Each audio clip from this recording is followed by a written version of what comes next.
What's up, everybody? Welcome back to the BTW Podcast. Beers, toys, wrestling.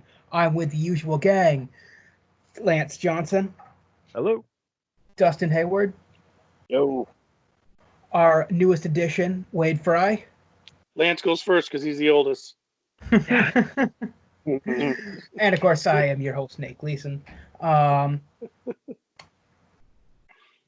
back. Got really nothing planned for tonight, so do we want to just jump right into wrestling like we usually do? Yeah, sure. Yeah. All right. I'm gonna go first here because I think I watched the least amount of wrestling this week, but I did watch it. So I watched SmackDown because I wanted to see how they're gonna handle my boy Otis, and I am happy that they did not do him dirty in any way yet. In fact, the Miz TV with him on it was one of the more entertaining segments I've seen in quite a while. I think Morrison added a shit ton to that segment, and it was pretty hilarious. I feel like in today's WWE with Vince's stranglehold, it's very hard for a wrestler to be like naturally funny. And Otis seems to pull it off like pretty well. You know, even if it's a little slapsticky, you know what I mean? Like he still, whatever he's given, he just takes it and runs with it. Well, and I think part of that is, we've heard from multiple people that what you see on TV is pretty much what Otis is, just turning up the gain a little bit. And I think that's why Otis resonates so well, is just because that's pretty much him. He just oozes that. And that's actually a little, that's a program I wouldn't mind seeing some more of, Otis and Morrison, because those two are so talented in promos and pretty good ring work too, especially Morrison. I missed some of the promo between Charlotte and what's her name, Sasha Banks and Karen. I know that we have a match between Bayley and Charlotte next week, so that was kind of the outcome of that. Does it seem like every time I hear the women start to cut promos on each other about whatever feud they're starting, like it always seems like it's almost the exact same thing. It's just like, I'm better than you, you're a piece of garbage. And that sucks because you had Bobby Lashley stole Rusev's wife, or you had who ran over Stone Cold. It doesn't seem like there's ever like a really in-depth women's angle as to why I don't like you. It's always just about, I happen to be better than you and I just don't like you. They come up with them sometimes. It's not a whole lot. The last one that I remember was Naomi Mandy Rose. Mandy Rose. Yeah. And I think that's the last one where it was completely off the beaten path, where Mandy was just doing what she was doing to get in Naomi's head so she could beat Naomi. Oh no, I meant Mandy Rose and like Sonya Deville over Otis. Yeah. Like to me, like something like that, like there's something tangible that makes it always seems like whenever Charlotte Flair's involved in a program, it's only because she's coming in there and she's just, big dick swinging around and like, all right, well, what else do you got besides you're the best and you want to prove it? Right? That's her character, though, right? She's the daughter of the guy who's won, arguably, the most championships, world titles, that is, of all time in wrestling ever. That's her gimmick. Her gimmick is so if you watch AEW, which I know you do, it's basically a toned down MJF, or MJF rather is Charlotte turned up only without the lineage. And I get that. I'm saying like, as Ric Flair. I mean, Ric Flair is always is always willing to be in a program and make money, and he 100% is willing to make himself look the fool. You know, that has always been his kind of character. Yeah. He's always been like the fool. He kind of, you know, even his later years.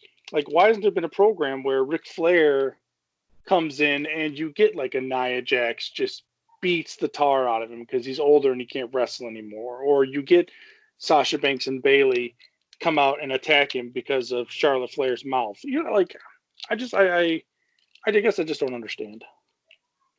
I think they did that with Becky, though, right? Becky beat up Ric Flair?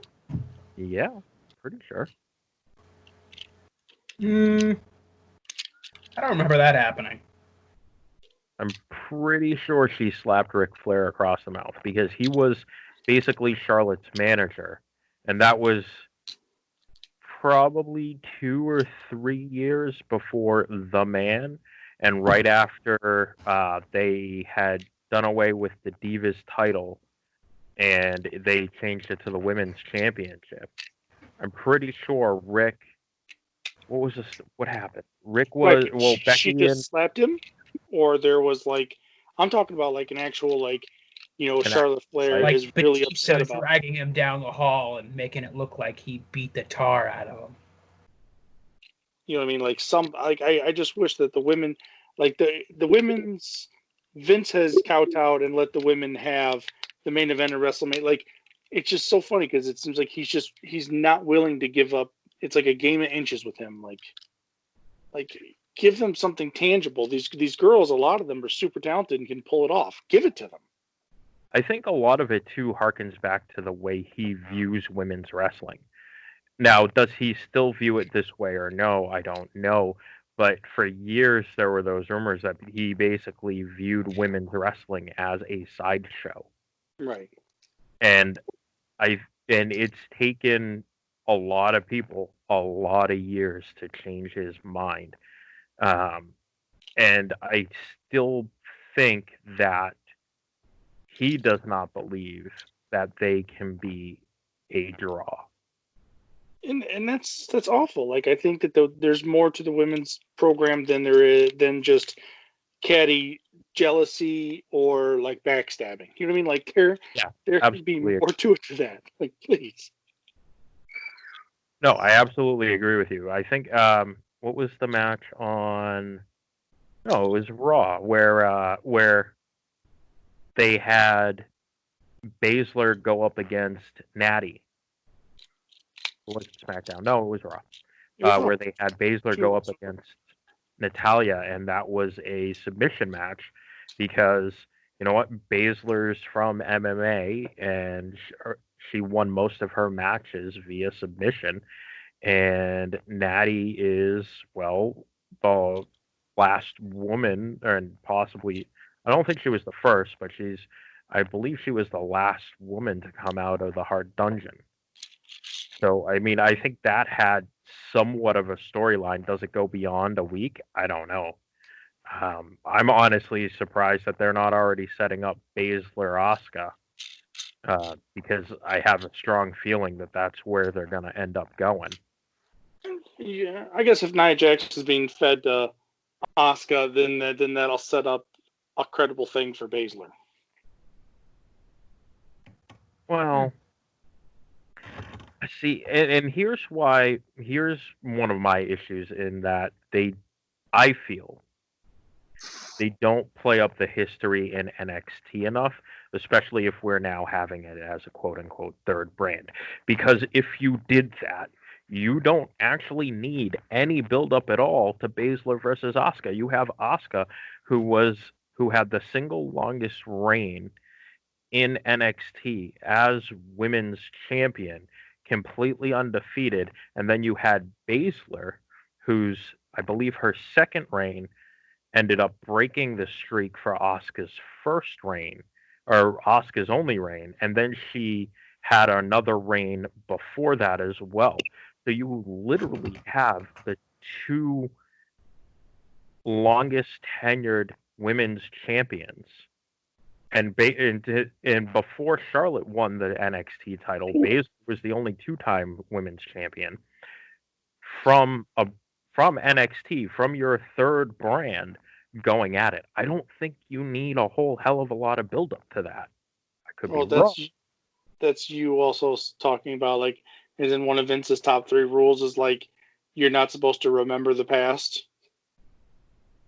I don't think that's strong anymore, because they definitely have referenced NXT on a number of occasions. It's just a matter of they sometimes do it and they sometimes don't, and it's kind of hard to tell when and why they're gonna do it. Right.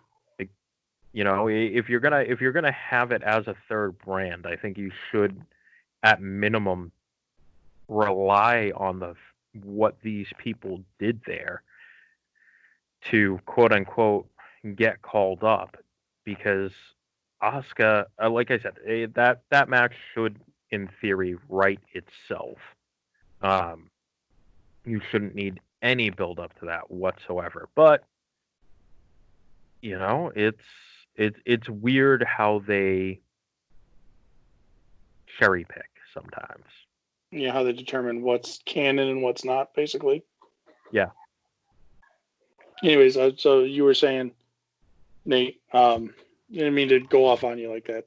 No, it's all good stuff. We had the 2 first rounds of the Intercontinental Championship tournament, which I still, I guess the word going around is that Sammy isn't comfortable performing during the lockdown. At least that's what I have heard. And so that's why they stripped him of the title and said on air that he's just unable to perform. And so we had the first 2 matches, Daniel Bryan versus Drew Gulak. And I guess from what I'm hearing, I thought it was a joke at first, but it sounds like that was Drew's last match. Maybe not. There are conflicting reports about that. Okay. So go ahead. From what I understand, it's Drew's last match, potentially, in the sense that his contract expired. The last I heard of it, he had been in negotiations with WWE. He wanted to renew his contract, and he wanted to get a bit of a raise. And at this time, WWE is not giving out raises. So do just the opposite. WWE said, thank you, no. And so technically, because his contract expired, depending on what the negotiations end up being, theoretically, you could see him on Wednesday Night Dynamite, because he's not under the 90-day no-compete clause, because the contract expired. They didn't let him go. It's kind of a different circumstance. That being said, that doesn't mean that they won't sign a new contract or haven't signed a new contract. We're just kind of waiting to see how it all plays out. Because when they have, once he's officially done, don't they give him the whole, like, wish him the best in his future endeavors? Like whether or not they fire usually somebody, on their Twitter they give the the generic WWE send off. Yeah, and to this point, that hasn't happened. Yeah, that I've foreseen. So that was a good match. The 2 of them perform well, and you have history between the characters, so all around not bad. The other match was Elias versus Baron Corbin, and that was my break to go start prepping dinner, because I we've had this conversation multiple times. I like both guys individually.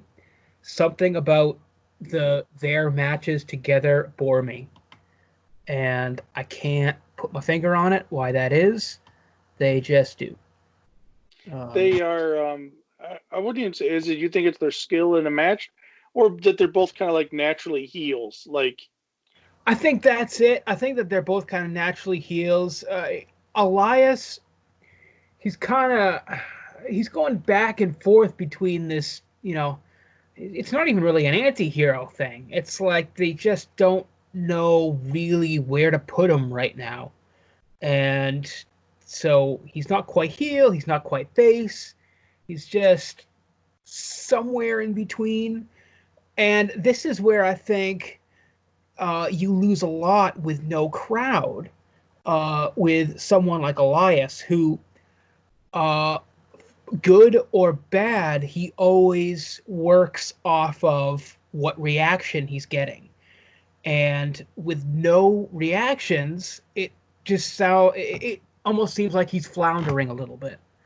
Like he doesn't know which way to go. He also like he is kind of in the midst of like a failing face turn. Yeah. But when he was a heel, it's so same thing kind of like as the Miz as a heel. Like the crowd just ate it up. The crowd did not hate him as a heel. He'd come in and do his little singing or go to start to sing or make fun of the town he's in, and the crowd just loved it. So like I don't know who the powers that be say, well, let's turn him face and see. Well, like as a face, you can't make fun of the city you're in. You can't insult. No, but think back to later last year when right before the Hall of Fame ceremony, they had Elias starting to go on this face turn, and he switched from making fun of the town he was in to making fun of the talent he was facing. And, he still did his walk with Alliance shtick. And, face or heel, the crowd was eating it up 100%. And then after the Hall of Fame ceremony, they had this just abrupt switchback where he took on Jeff Jarrett twice. And I just thought that was just dumb as shit. I mean, right. I think Elias could have performed well in a face role with that crowd support he had. Again, I maintain that it's like without him being able to go off of people reacting, he kind of doesn't know what to do. Yeah, we talked about that. He's one of those characters that he has to have the crowd to be a successful character. Yeah, and Baron Corbin, I like his in-ring ability. It's not great, but it's it's not bad to watch. It's just, again, he's a character that thrives off of what reaction he's getting. So it ends, you take out that element, it just ends up being boring. So Elias took that match. It was very much a quick, abrupt finish. Wasn't, I think I have talked more about the match than it really went on. Did you catch Baron Corbin on Raw? I did not. No, Raw is not what I caught. But we'll circle back to that. And then we had the tag match, which that was fun to watch. Miz and Morrison versus Otis and Braun Strowman, and it was Mandy who made the suggestion to go ask Braun, and there was some backstage segments and stuff like that, and the two of them teaming, Braun and Otis, it was fun. It's like they've done it multiple times before, and they worked super well together. With Otis having the Money in the Bank case now, I tend to wonder, and I don't think they'll do this, but I tend to wonder if they're going to try to cause some sort of conflict, some sort of tension with Tucker throughout all this. I don't know what do you guys think about that? Now is Tucker just on the sidelines while they do the Otis thing, or is Tucker one of the people that wanted to stay home because of the coronavirus? Because that makes two different things. As far as I know, they sidelined him so they could do this push for. Okay, so I'm saying there was no he has a nagging injury he's trying to heal. No, there was no injury. There was no him not wanting to work. Not that we know of. WWE doesn't really have an injury report. Right. Well, I'm just saying, some people their back's just been nagging them. So if we let Otis run a program for a month or two, it lets you relax or whatever. What I could see is almost a kind of like the Rockers. I mean, it's been done. I can see where you start to see dissension, and then Otis goes to cash in, and Tucker causes him the match. And that sets up a big match for SummerSlam or something like that. I don't think they're going to split them. Honestly, I think this is one of those things where, if you believe the early rumors, where Otis is actually going to use it on the tag titles. Yeah. And I think the fact that Otis was there in a tag match just goes to reinforce that. And I think, again, I said this last week when we talked about Money in the Bank too, I like that idea. It's different. It's not what you see all the time. I'm a fan of tag team wrestling though, so I may be a little biased. Well, we just have to see how Tucker, quote unquote, behaves. Once him and Otis link back up. Exactly, and that's what I'm looking forward to. So that's, as far as the live wrestling this week, that's what I watched. Now, the other thing I really wanted to talk about, because I just watched the first 2 episodes today, was Undertaker: The Last Ride. And holy hell, is this documentary series amazing. I had no clue that they started filming this thing back in 2017.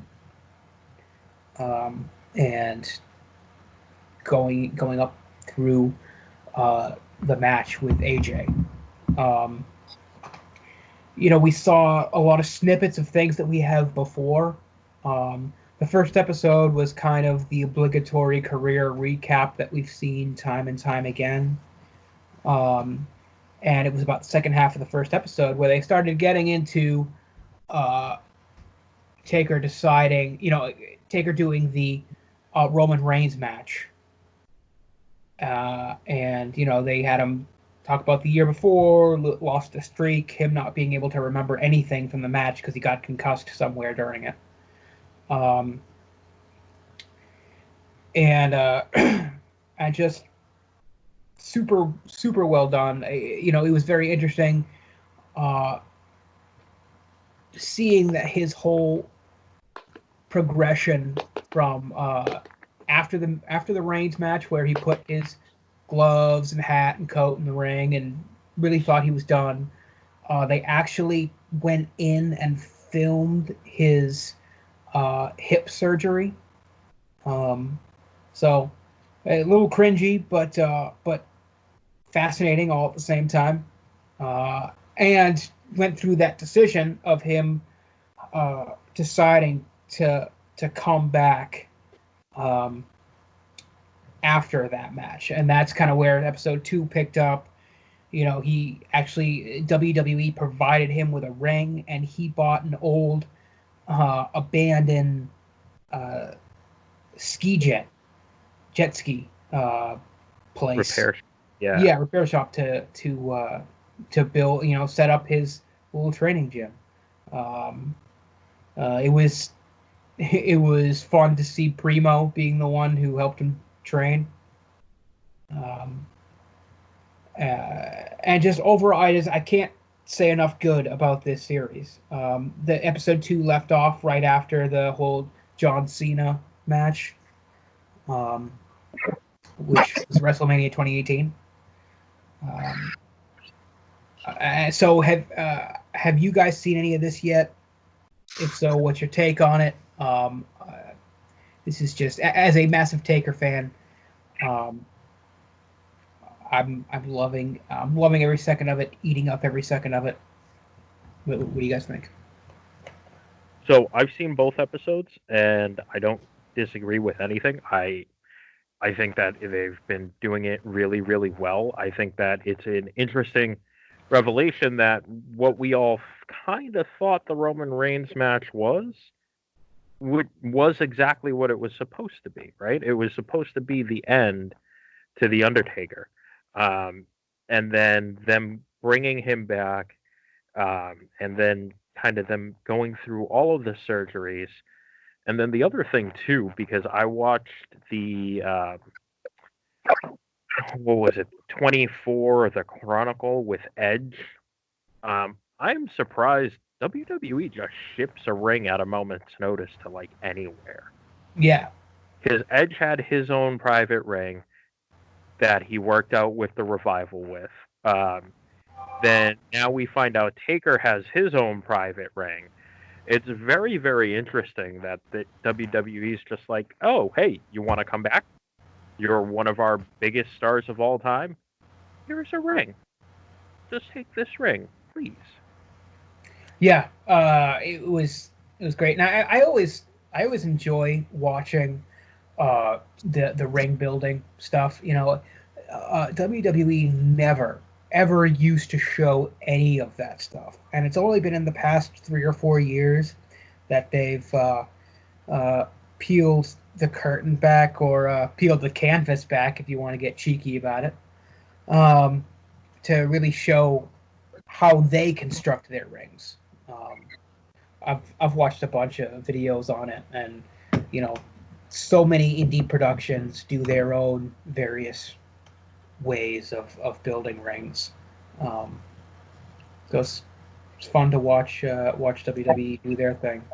Didn't they give a ring to Edge too? Like, because when he said he wanted to come back, He says they brought one to his house. Right as you dropped out, Lance was talking about that.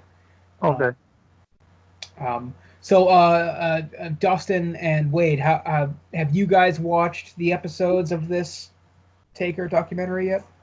No, I haven't yet. I've caught bits and pieces, maybe like little YouTube clips and things like that.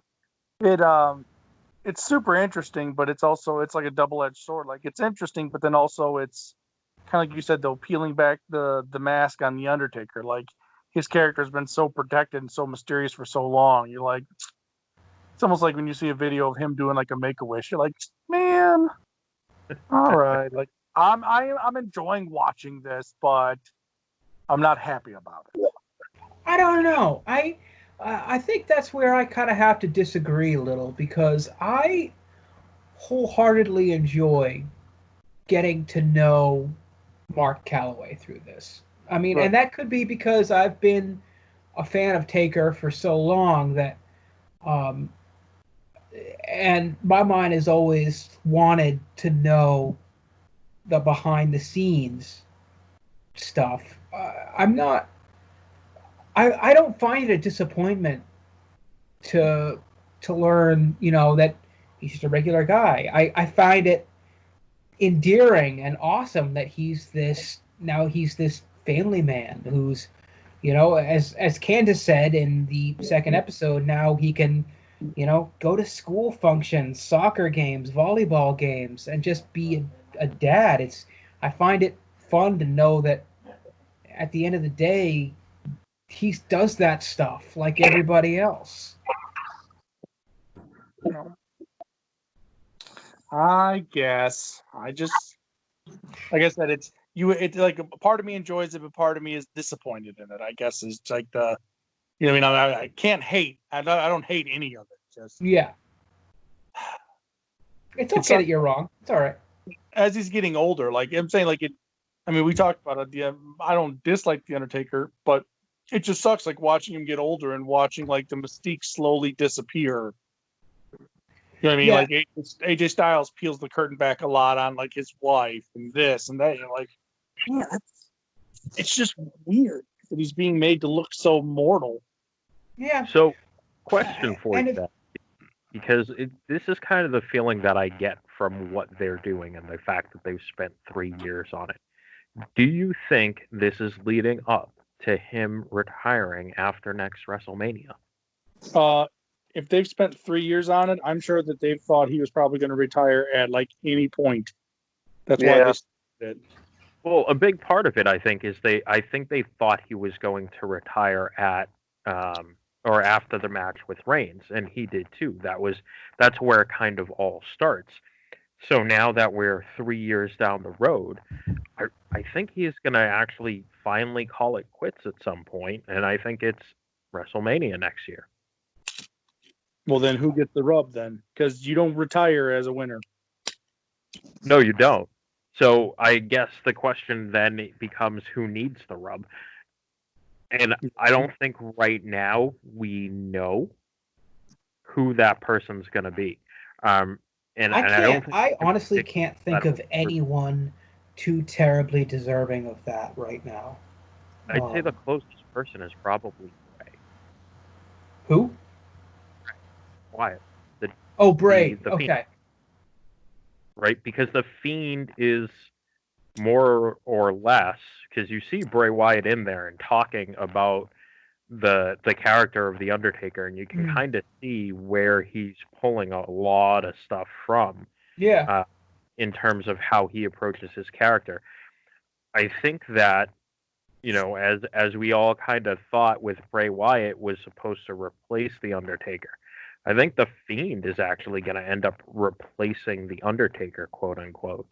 And I think they feed him to the Fiend for his last match. And that would, that's something interesting that I thought that just occurred to me right now. That could have been a fascinating way to handle Taker's dead man comeback. If they had him continue kind of wrestling as Mark Calloway and used the dead man as a end-all be-all character. Granted, back when he brought back the character in 2006? Yeah, I think there. We were so far away from two-toned characters such as, Finn Balor and the Demon and that sort of thing. And Bray Wyatt and the Fiend. We were so far away from that, from WWE acknowledging that the fans know as much as they do. So maybe it wouldn't have worked, but I still think it could have been interesting. And you're right. One sec here. That could have been very interesting. That could be very interesting having Bray take that position of retiring Taker. I guess I didn't think of that initially because, Bray's doing so well with himself and the Fiend. He doesn't necessarily need the monster push that would give him, but it wouldn't hurt by any means. Now, has Aleister Black's character ever claimed to be like supernatural in that? Because he's kind of got like the look and he's got the entrance down, but like. No, I mean. No, it's not supernatural. I mean, he's got the gothic theme, like you said, from the entrance.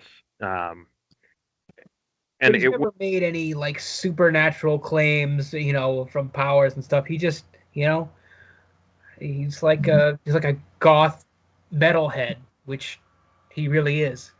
I mean, because first Bray Wyatt started off as just like a cult leader, you know what I mean, and then now he's kind of, the Fiend is. It's like they don't not acknowledge Bray Wyatt being the Fiend, but But like you said, he's established. If there was somebody in the same vein that I think that they could give the rub to, it would be somebody like Aleister Black. Or they're like, well, what if we just kind of established a supernatural theme for him? I think almost go against his character, though. Because his character is very based in the fact that he's a martial arts specialist. So I don't think he really needs the the supernatural aspect of it. But yeah, I mean, it's hard to think of other people. I don't know that. I think if we're not gonna go Bray Wyatt, right? If we had to choose somebody else, I think I might want somebody that's a little bit different, or at least the antithesis, almost like when you had Michaels and Taker, right? Where you had one who was good and one who was evil, and the whole light and dark, and where Michaels was loud and boisterous, Taker was calm and quiet. I think I almost want that kind of dichotomy in that match. But then again, I can't think of somebody that I would be like, yeah, that's the guy that I'd want to do it. You know who you just described? You cut out real bad there, Wade. What'd you say? I'm sorry, I said, you know who you just described? Unfortunately, Baron Corbin. Mojo Rawley? Baron. Yeah, to an extent. Loud, boisterous, look at me, all the attention on me, blah, blah, blah. And he is somebody who is thriving in the mid card. And if they needed a bump up to the main event.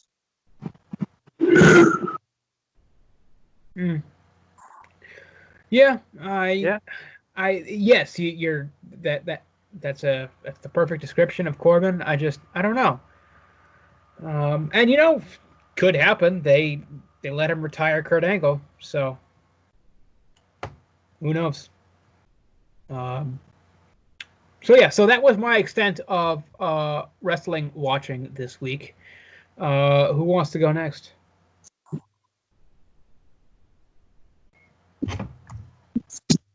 Wade, since I'm a gentleman, ladies first. Go right ahead. Oh, wow. Oh. Because you're all... Well, I read a recap on SmackDown. And then, I watched, I think, almost all of Raw. I caught the entrances for Drew McIntyre and who was he facing in the main event? Corbin. Was it Corbin? Yeah, I caught their entrances and fell asleep. But what I was telling you about earlier, Nate, was Corbin. When he walked in the building, he found that ref. I don't know who he is, but he's super duper tan. He's got black hair and he's jacked. And Baron Corbin's like, Nobody here had a dressing room for me. He's like, there were smudges on my crown. If I want food, I got to walk from this building over to that building. He's like, nobody treats me like a king. And he's dressing down this ref, just screaming at him. And the ref's like, I don't know what you want from me. Like he's playing up this, the King Corbin will go away for a little bit. But when he does it, he's pretty funny at it because he was just flipping out about how much of a diva he is. And how no one's treating him as such. And that's one thing I love about Corbin. He, like you said, he plays up to his role very well.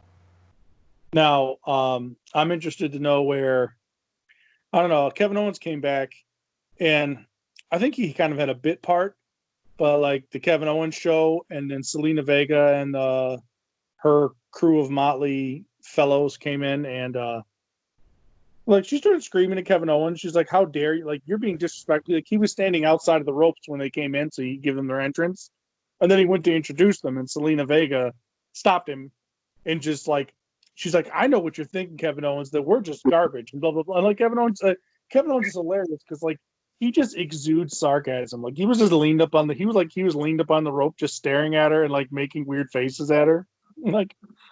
So, and then he breaks the fourth wall because she's like, you're being disrespectful by standing outside the ring while trying to talk to us. And he's like, well, some people would argue that I'm being more respectful by giving you the entire ring while you talk to me. If there's one person that's thriving during this whole bit without a crowd, it's Owens. Oh, yeah. I just, when you come from that background of wrestling in front of 6 people in a bingo hall, you can do anything. I don't know, I feel like he's the best thing going. He does when he's a heel, I get it, but he does the anti-hero really good. He does, I don't know. I mean, I get he's not Vince's ideal physique, but just everything that man does, you know, he's almost like a CM Punk, where whatever role you put him in, he just thrives. Oh yeah, no, I mean you give that man a bag of shit, he'll turn it into gold. Somebody drying their hair? Oh, you know what? Sorry. My laptop fan is going crazy. It's all right. I thought Lance was drying his old lady's hair. Maybe giving some horse toys a perm or something like that. You know, you gotta do what you gotta do, man. Happy wife, happy life. Happy spouse, happy house. Ooh, that's a good one. No, this time it's not me. Just blame Nate. That's what I generally do. Yeah, Nate, you can't be downloading all that porn in the background while we're all trying to talk. Your CPU is not equipped for that. No, it's not. But I do it anyway. It's a large folder. Hey, just, you know what? Yes, I label it Happy Fun Time Videos, and nobody's the wiser. I didn't even think 20 gigabytes of Nightwing porn existed on the internet, but here you are. That's all wrong. Hang on, let me get the Dropbox link.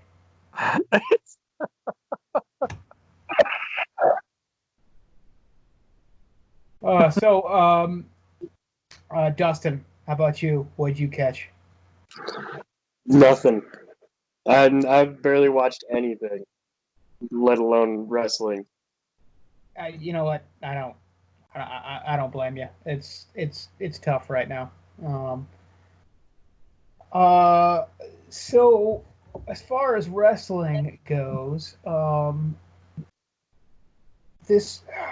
don't remember who he was, but this guy who is been lost at sea. Chad Gaspar from Crime Time. Chad and JTG Crime Time. They were like Cena's attempt at validating his fan base in the African American community when he was in the rapper gimmick. Oh my God! When they went into Lita's locker room and stole all of her stuff and were you know what's worse? That was her retirement. That was the last time she was on TV as an active performer. Oh my God! Like they were really selling stuff to the people in the crowd. Like we got her boots, here's a pair of underwear we found. Like if it was quote unquote her stuff. But I remember giggling so hard at that. Lita was like, "What the shit?" Like. Yeah, I remember the team Crime Time. I guess I didn't realize the names of the guys. So I had totally spaced on that. So that's very sad. Well, if the reports are to be true, he managed to save his kid. And I mean, that's as a parent, it's crazy to even think be in that situation. But that family only lost one person. Did you also notice when you were watching the last ride that Undertaker's ears seem to be growing exponentially compared to his body? It does seem that way, doesn't it? It's like he's beginning to be an old man, and so he's like probably got gray hair in his ears and stuff like that. I'll tell you what I find interesting. We talked about this last week. Taker's only 55. And he looks beat down. He is, let's not forget, it was at 55 that Ric Flair came back and started a full-time schedule for the next 3 years. Yeah, now, but we discussed all the Undertaker he's a 55-year-old 7-footer. Like he's got, he's basically half titanium at this point, right? He's $6 million. Yeah, no, and I was just about to go into that yes, it's different in the fact that, with him being as big as he is, it's definitely more difficult. Don't forget Taker wrestles a much more physical style than Rick does. Oh, definitely. Oh yeah, Rick was more of a theatrical performer. Yes, absolutely. But that's because Rick broke his back in that airplane crash early in his career. Oh yeah, when he But does yeah, that. his style is much safer than Taker's. If you ever notice, Ric Flair does the back body drops on one side, like one side of his back is what's injured. So when he does the back body drops, he lands on the not injured side of his back. He never lands flat on back body drops. Yeah. No. I just found it interesting. So it will be interesting to what as we just discussed what comes of all this. That's all I got for wrestling this week. Anyone else? You missed the biggest story in wrestling this week, which is the unfortunate demise of Vanguard 1. Well, that's not what I was thinking, but yeah, enlighten us for those who don't tune into AEW that much. Chris Jericho, I honestly believe, and he has done this. He is one of the best people at getting absolutely anything over. We've had the list, we've had Vanguard 1, but yeah, his brutal assault on Vanguard 1, he left Vanguard 1 shattered and in pieces, and it was possibly the most emotional thing that I've seen on wrestling this week.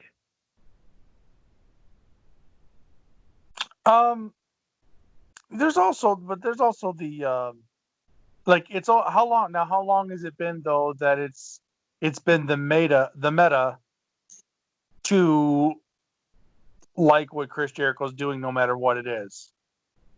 You know what I mean? Like, yeah, Chris Jericho was doing stuff that was getting over, but then like a switch flipped that it was like anything that Chris Jericho did automatically got over because the people got behind it. Well, he got over the word "it." He got over the list.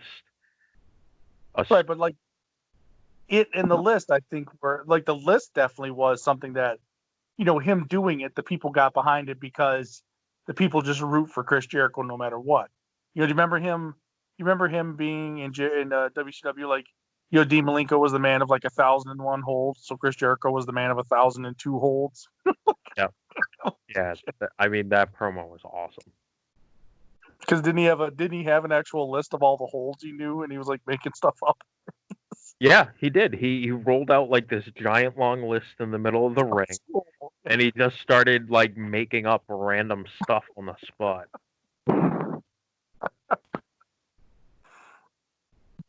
God bless him.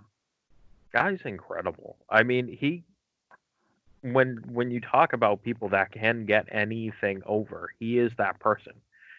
He has to be probably the best entertainer from just a pure entertainment experience that's ever been in the wrestling ring. In his ability to read a crowd, to make a crowd react, his ability to believe in what he's saying, but also at the same time have that little bit of tongue-in-cheek kind of mentality like he does, like where he's overacting. God, he's just damned entertaining. He's not overacting like Shawn Michaels losing to Hulk Hogan overacting, but... Well, no. I don't think anybody overacts that much. Dude, that shit was hilarious. Shawn Michaels, oh, you want me to lose to you? I'm going to lose to you. He sold everything. Like it was in a car crash. Like it was insane. Wasn't that the story that Shawn Michaels said, listen, you beat me the first time, I'll beat you the second time, and then the third time you beat me and you win the, you win the feud. And Hulk Hogan's like, I like that idea, except it's stupid. How about I win all 3 times? Shawn Michaels. Okay, no problem. God. Sean's he's just on another level sometimes.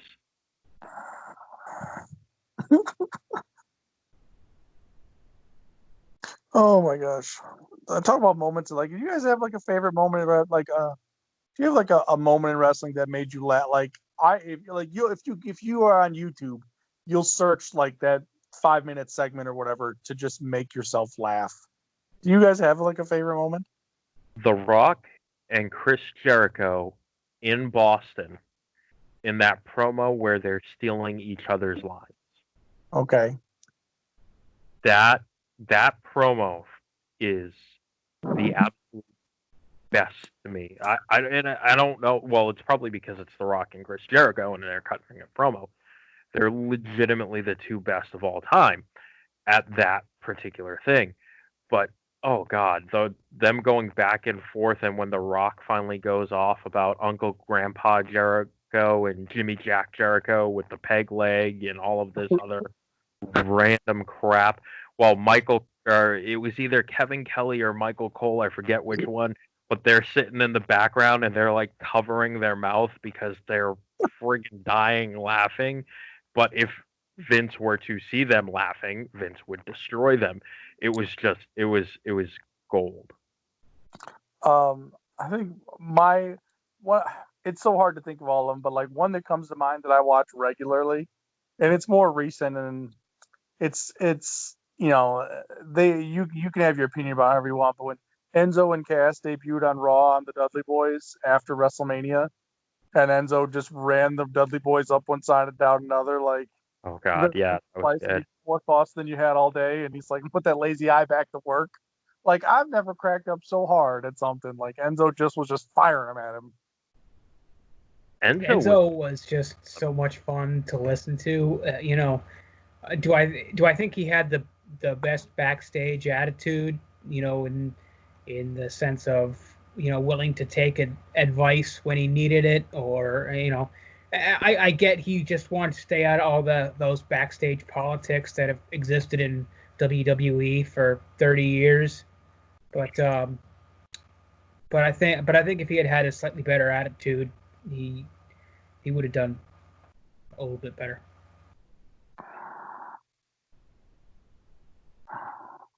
What about you?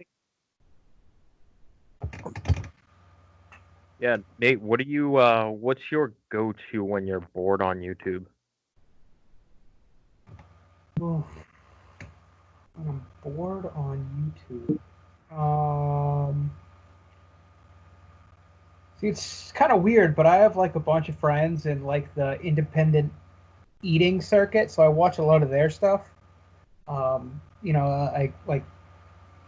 like professional eater, competitive. Okay.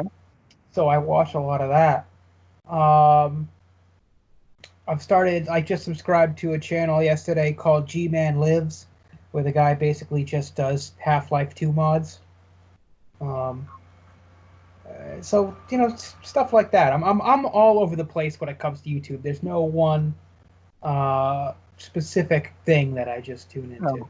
So you don't ever find yourself just typing in like WWE, WWF Attitude Era and just seeing what comes up to, relive those moments of just pure awesomeness? Intentionally, no, but every once in a while that stuff will pop up on my recommended feed. So I'll watch something, and then inevitably on the upcoming video, your what's next, there'll be about 5 other things that I click on. So I don't necessarily go looking for that old stuff, but when it pops up, I sometimes, realize, oh shit, it's been 2 hours. Right, the 5-hour rabbit hole. Yeah.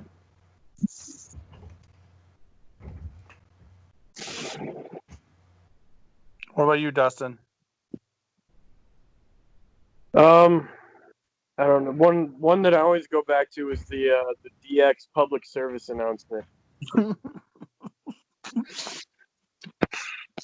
That shit was so funny when it came on initially. I'll tell you the Reformation of DX that's definitely one of the series of videos that I go back to every once in a while, where Triple H was down in the ring and he's like, I guess I need to find a partner now. I'd ask Randy, but he's a dick, and I guess I gotta ask Sean. And then the next week they go into him, and Sean's working as a line cook in some diner, and he finally Triple H finally convinces him to come back, and it ends with Michaels super kicking his manager. Yeah, didn't the guy keep calling him by his real name? He's like Higginbottom. Yeah, yeah. Triple H's like, who the hell's that? That was so good. Did you guys ever see a lot of Triple H's stuff is really, really good. Yeah. You're fantastic. Always has been. Well, that's the benefit of sleeping with the boss's daughter is you get a little bit more leeway than everybody else, just a little bit. Yeah, I mean, I don't even think that was. I don't even think that was because of that. I just think Trips just is naturally charismatic, and it's what made him a super great heel. And on the rare occasions he did do his face runs, it's what helped him throughout that too. Did you guys ever see that? It's only like it might be a 30-second video, but it's of a dark match. The Undertaker's in the corner, and the Undertaker just starts flipping out. He starts like stomping the ring, and then he gets a bottle of water and he like pours it over his head. He starts shaking his hair everywhere. Like it's just like this little dark match glimpse in the Undertaker being silly, like something you'd never catch on TV. I have not. The one thing that I have seen where they almost kind of broke Taker a little bit was the after Raw, where they really tried to get him do the Spinneroonie. Okay. I don't know if you've seen that. I'm trying to think. Oh, I don't think I've ever seen that. Wasn't it like his birthday? Something like that. Yeah. It was like was Rock in the ring too? I forget. I think it was Rock, Booker T. Vince ended up coming out. They had both for him out there. Yeah, because Vince came out. He did it, and he just ended up like spinning around on his back. It was great. And then blew both quads just for fun. I think it was either in Mankind's book or Stone Cold's book. There was a thing. It was like Mankind versus The Rock, and Stone Cold was on commentary. And it's an old episode of Raw, and like I don't know if I'd even be able to find it. But like The Rock and Mankind were like hitting each other, but like they're missing by a mile, and they're purposely getting Stone. Like they're trying to get Stone Cold to break on commentary, and it's like. And the Mankind, I think, tells the story. It says if the camera pans over and Stone Cold is like down underneath behind the announce table, because he's not going to get caught laughing. So like he's doubled over behind the announce table, got his face covered in his hand, and he is just shaking with laughter. Awesome. They used to do that all the time, though, in terms of it just pulling ribs on each other. Like they used to rib each other all the time in the ring. And some of the best stuff that they've done comes out of that. So, for instance, like the People's Elbow, which is probably the most ridiculous move on the face of the planet, was actually the product of a rib. They were like, you can't get this over. And so he started doing it at house shows. Then all of a sudden it snowballs into this entire thing where he's doing it on live TV, and it's his finish. They do all kinds of stuff like that all the time, and it's great. Which is part of the reason I now miss house shows. Well, it is what it is. We went to a SmackDown taping with my kid last year, and the dark match was like The Miz versus Jeff Hardy. And The Miz, being from Ohio, that's where we were. Like The Miz was cutting promos about being a hometown boy and like the crowd was booing him. So the Miz, he started talking about Miz Jitsu. So like he took his bandana and like covered his eyes. And he said he was going to beat Jeff Hardy blindfolded, and then like Jeff Hardy beat the shit out of him, and Miz like, I'm leaving. And he's like, do you want me to leave? And the whole crowd cheered. Like, it was like a, I was trying to explain to my wife, she's like, are they filming this? And I was like, they would never, ever, ever, ever, ever film this. No. Well, actually, no, they probably do. They'd film a lot of, depending on if the camera was there or not, they film a lot of the live events. They just never, ever use the footage. Right.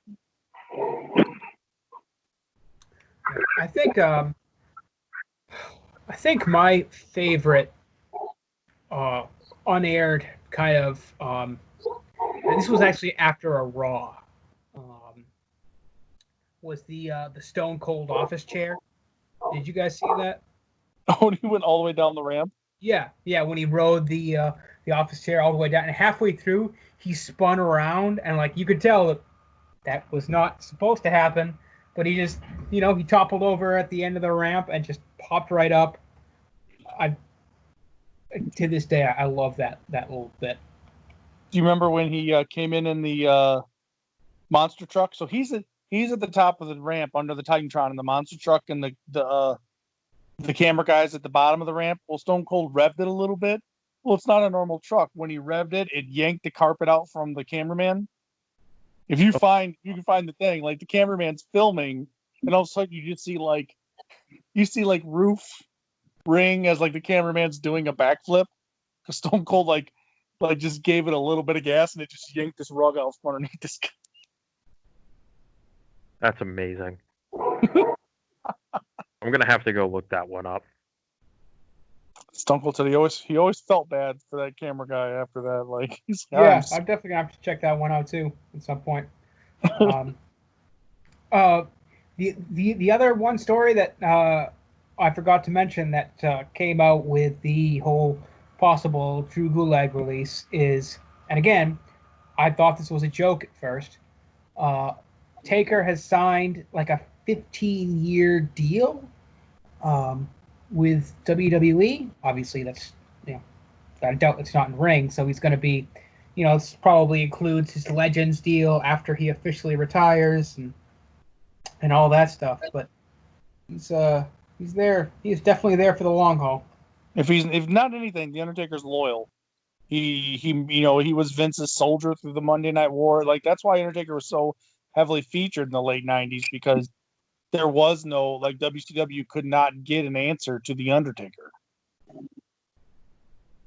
Yeah, as much as they tried with people like Vampiro and stuff like that. Yeah, there just wasn't a. Oh God, do you guys remember Raw? I think it was Chris Jericho versus Triple H. I want to say maybe Triple H versus The Rock. Where Triple H grabbed a beer from the guy in the front row and like threw it on Jericho, but it wasn't beer because they were the main event. It was the dude's spit cup from the guy who'd been chewing tobacco all night. Oh God! It was like 2/3 of the way full, if not 3/4 of the way full of juice. Oh Jesus! Like Triple H Triple H grabbed it and just threw it, and it wasn't like golden beer. It was like dark brown mud, and he was like, oh, wow. Yeah, no, that's another thing I'll have to look up because I don't remember that. I mean, I remember Taker dumping his spit cup on Dreamer a couple of times, but yeah. Just great stuff over the years. So is that pretty much it? Everyone have anything else they want to add to the wrestling bit? I think as far as wrestling goes, I'm good. Yeah, All I right. think about wraps it up. All right, let's go around like we usually do. And what's everybody drinking tonight? Oh, Yes. I've got a little bit of Maker's Mark going on tonight. Excellent. All right. Yeah. I have a bottle that I've been trying to kill, so maybe next time I come up, I'll bring the rest of that with me too. Sure. I still have the stuff that you wanted. So just whenever you want to come up, let me know. Well, you're definitely getting a bottle of Town Branch for that, but we'll see. We shall see. I'm excited.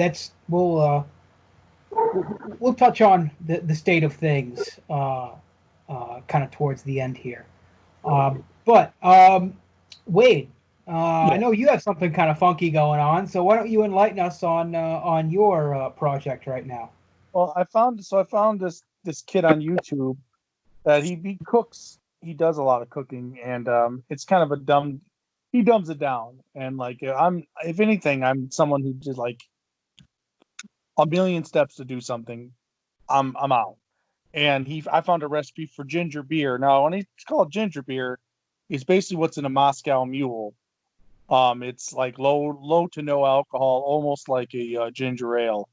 And it's just 3 ingredients. So I started it. Basically, you have to ferment your own. It's called a ginger bug. You have to ferment your own bacteria, your wild culture yeast, and that takes a couple of days. And then once that's ready, you make it was like 2 cups of water, 2 cups of chopped up or grated ginger with the skin on, or 2 tablespoons of ginger with the skin on, and 2 tablespoons of sugar. And you stir it up, and you put some cheesecloth over it so it can breathe. In glass, plastic, no metal. And then every 24 hours, just 2 more tablespoons of ginger with the skin on, 2 more tablespoons of sugar. And there's wild bacteria on the ginger skin, and it starts to have a reaction. And after a couple of days, you have bubbles, you have fizz, where it's basically farts. From my limited Wikipedia knowledge, it's basically like farts gas from the bacteria eating the sugar and the ginger. So after a couple of days, once that's ready, and that's where I'm at, maybe like 3 or 4 days. So either tonight or in the morning, I got to take like a couple quarts of water, quarter of a cup of grated ginger, and then like 1 and 1/4 cups of sugar. You boil it for like 10 minutes, and then you let it go to room temperature. Like it has to set for hours. Can't be warm. Can't be room temperature.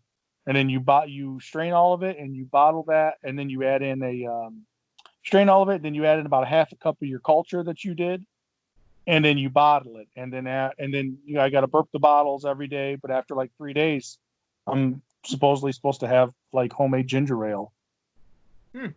So it's just relying on the natural fermentation for the carbonation, huh?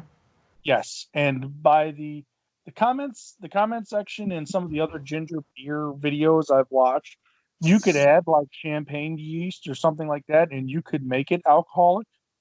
Like you could put it through a different kind of fermentation and actually make it alcoholic if you wanted to. This is more along the lines of like kombucha or like kefir or whatever it's called, where it's like below 2% or something like that. So it's it's not for kids or anything like that. No.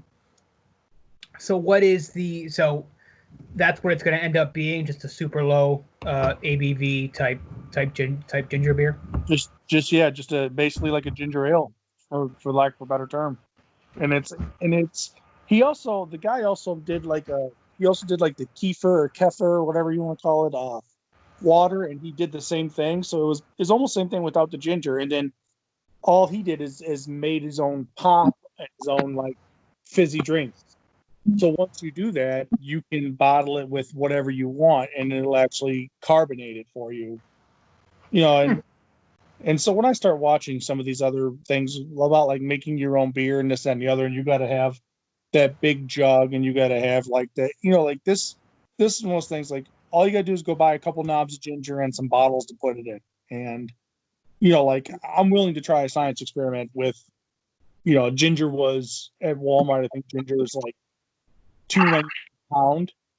And I got all the ginger they had because I didn't know how long it's going to take me to make it. And it cost me $4. And then the bottles where I bought 3 bottles at like $4 each. So, I'm in for $20. I already had sugar and water laying around. Yeah. Oh, I think I'm very interested to hear how it comes out and what you think of it. Dustin, how about yourself? A little boring tonight, man. Just a diet cherry Pepsi. Fair enough. I have been so I have had this recipe in my head ever since I bought a bottle of Screwball peanut butter whiskey. I've been trying to make some sort of peanut butter jelly drink, to kind of riff off the sandwich and everything. And I think I finally nailed it. It's it's a version of a Manhattan. So I'm calling it the Pbj Manhattan.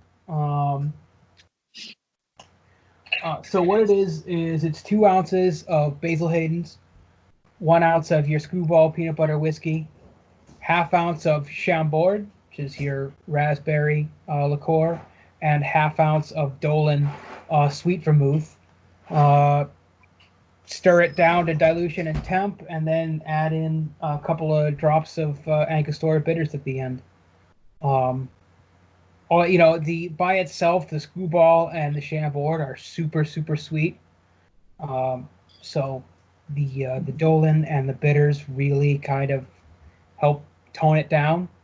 And I had first tried making this drink with rye, and just rye's tough to work with because it's such a powerful flavor.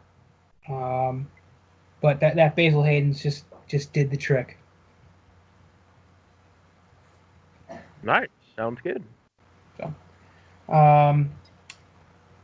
also, breweries are starting to open up around here. And there's really nothing new or exciting as far as new brews going on, but just a thing. So that's all we got for that.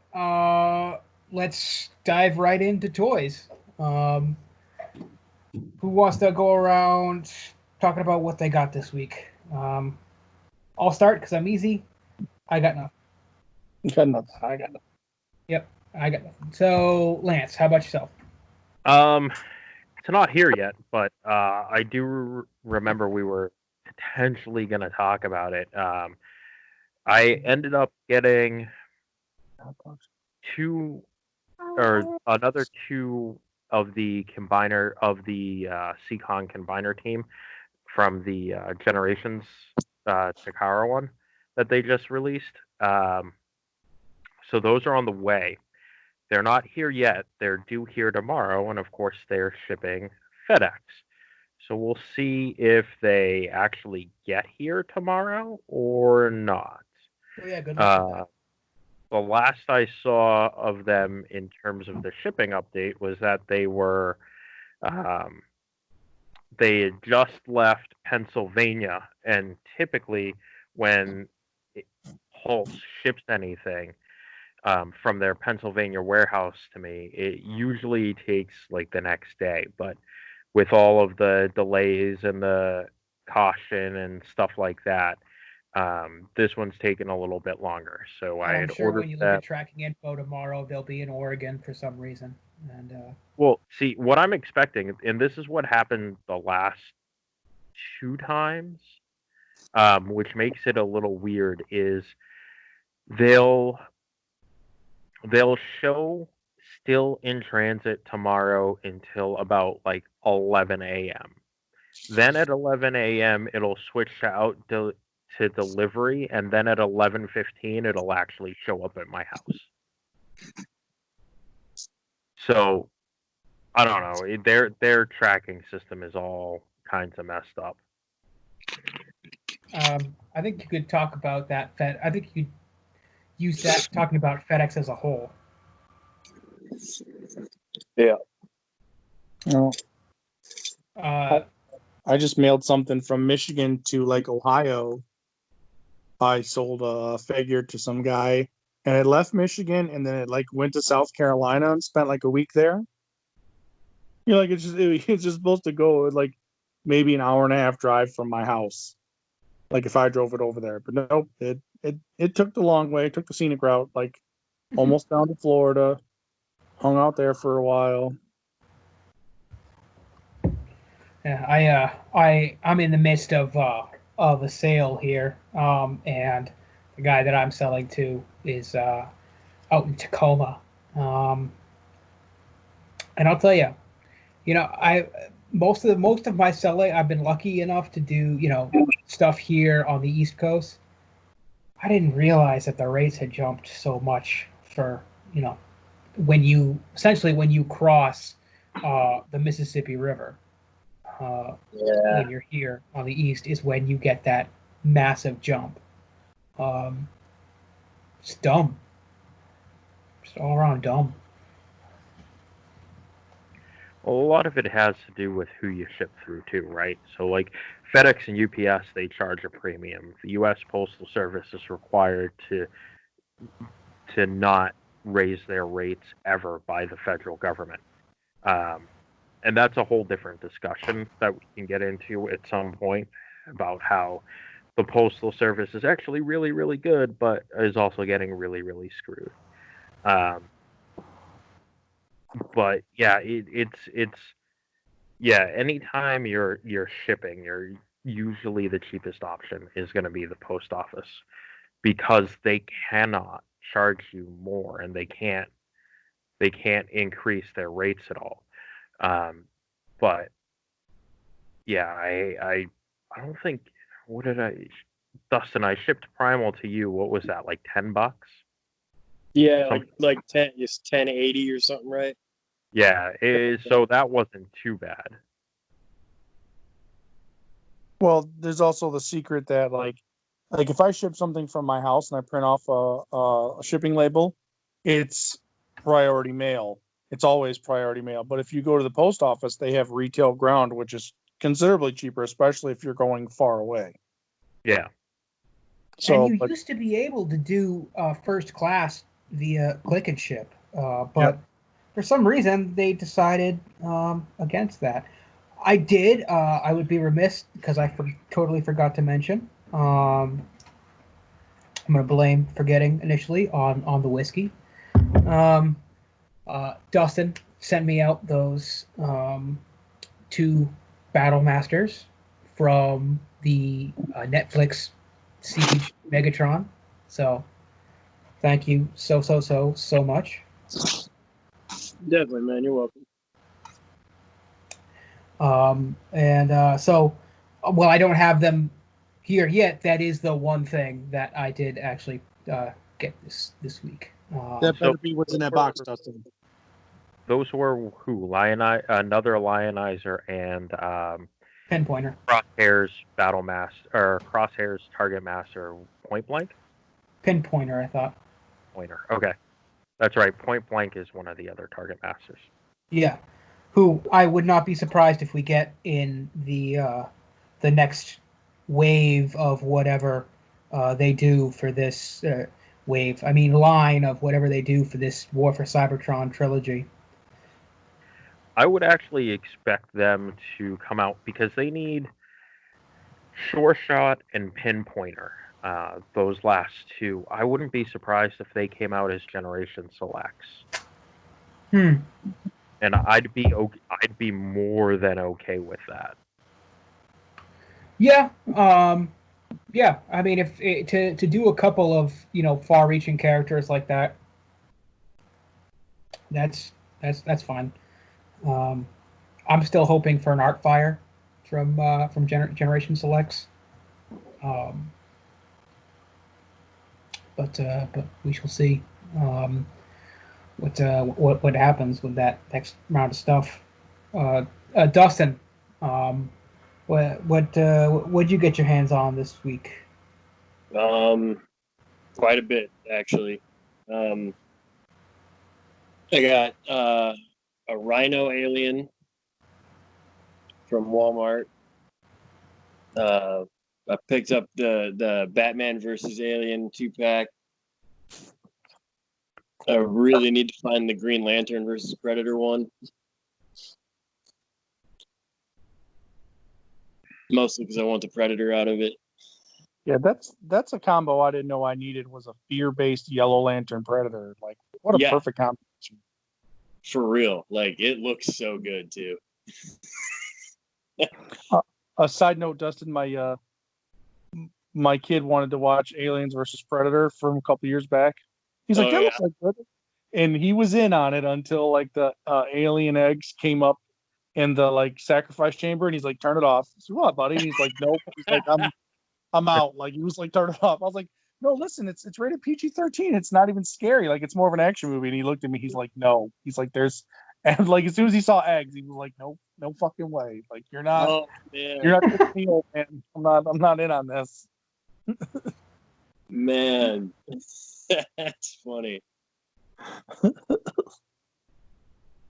Oh, so yeah, and I got Optimus Primal in from Lance. Thank you very much, sir. You're very welcome. Smells like Thank you. sex. Gross, Yeah. stale food. No, it smells like Rebecca's Playroom, which is wonderful. Right. Now, Well, I mean, if we're doing euphemisms, stale sex could be Rebecca's Playroom. I don't know. no, I mean, there's so to understand Nate's reference, when we moved into the house, we didn't make any changes to the basement yet, right? Part of the basement is finished. Then there's a utility room with this huge built-in shelving system that is now the home of my Transformer collection. And there's a workbench in there. There's also this weird alcove that ends up being under the stairs. So think like Harry Potter, only they painted Rebecca's Playroom on it. They painted the interior all pink, and they put a heavy lock on the front door. So think like weird kind of I kidnap girls and keep them under the stairs version of Harry Potter. So that's what Rebecca's Playroom is. And Because it's they not late, spray like painted that on the door, so I'm not sure if they let a kid play down there for some ungodly reason. I certainly hope not. Is it dirty down there, you're saying? It's not that dirty. I mean, there's a few cobwebs and stuff down there, but they've also got like weird giant square cut out of the drywall because they drywalled it. They drywalled that little area. So I'm not sure what the hell happened there. I would, if I were a betting man, because I install cable TV for a living, so I see lots of stuff. I would say that at some point the people that lived there probably had 3 or 4 kids, and they had one little girl that like just wanted her own space. Yeah, she had brothers or sisters that were in her shit all the time, so they made her a little thing. If there's a square cut out, there could have been a mural or a TV or a chalkboard. I don't care what it is. But then they put a lock on the door so she could keep her stuff in there and keep it private and keep other people out of it. Like if I were a betting man, that's what but being a new homeowner. Yeah, but that's the boring, mundane, unfun explanation. I mean, it's really more fun to think about it like this creepy room where they had like this Harry Potter-esque child that they just stuffed away under the stairs. And especially since it's labeled with that kind of like stenciled block lettering that right. you see on like danger hazardous materials written in. That's what sells. One of the things that just sells this whole.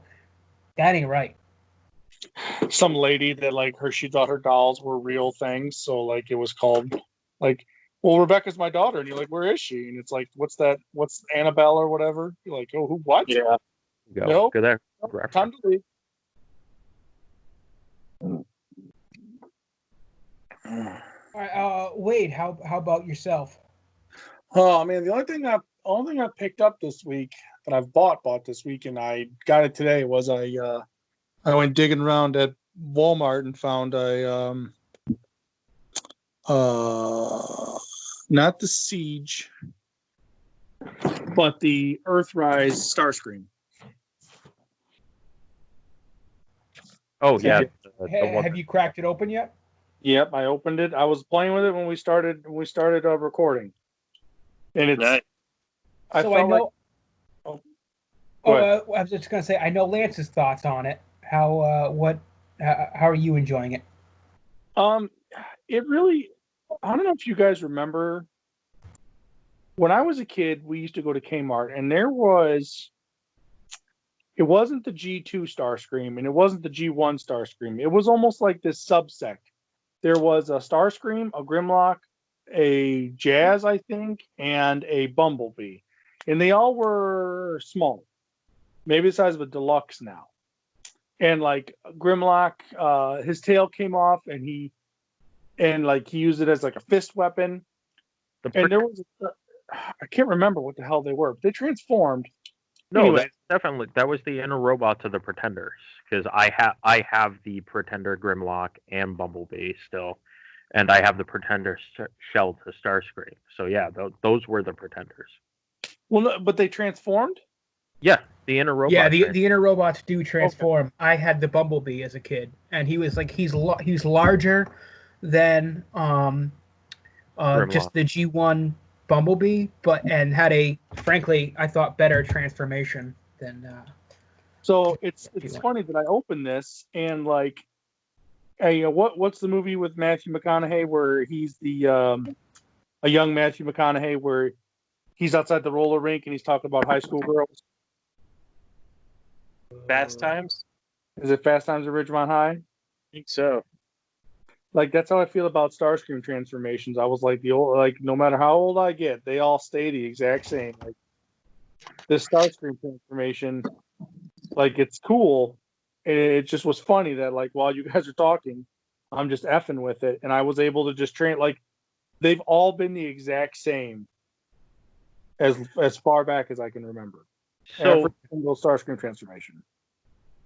Yeah, I mean, but that's the Seeker transformation. I mean, go back and look at Optimus Prime transformations. They're all basically the same because it's the same bot.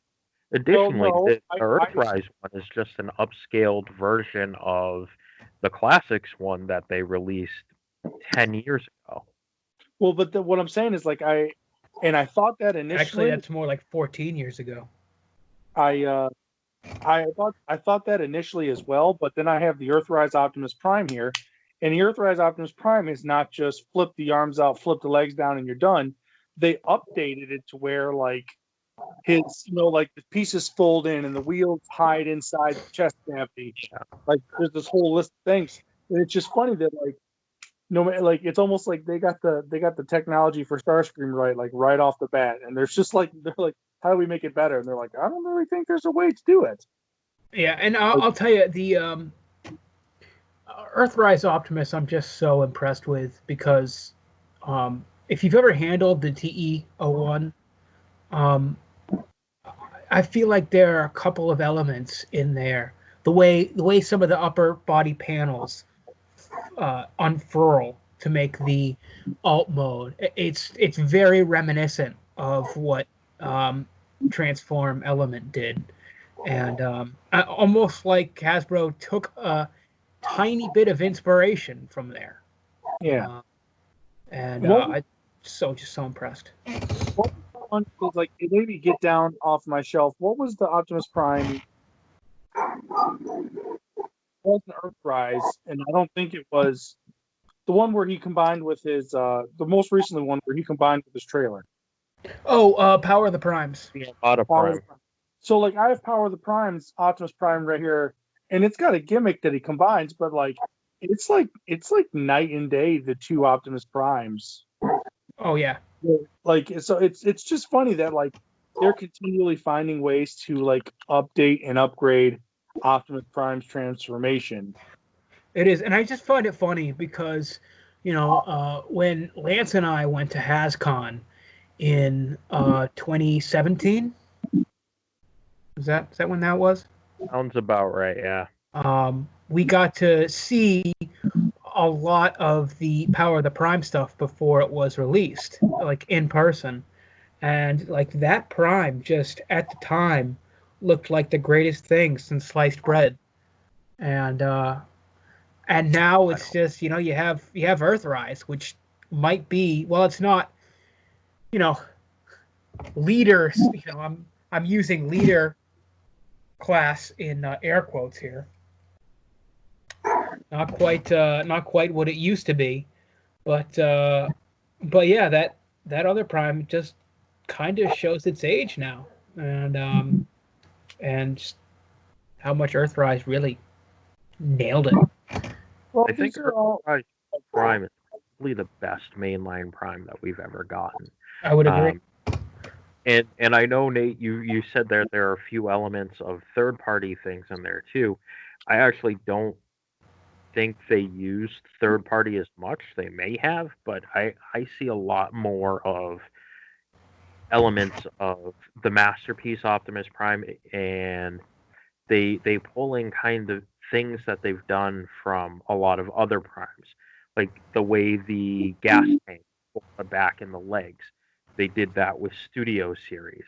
The way that the backpack folds up, and so I'm talking specifically just about that torso area. And have you ever watched the transformation of TE01? I have not. Okay, I'll try to remember next time I come up to bring it with me. So it's an incredible thing. So I can run you through it. And I think once you see it done, well, it's far more complex on TE as it should be. I think you'll definitely see what I mean by a hint of inspiration in the panel formation. Okay. Yeah. Anyways, and I get that.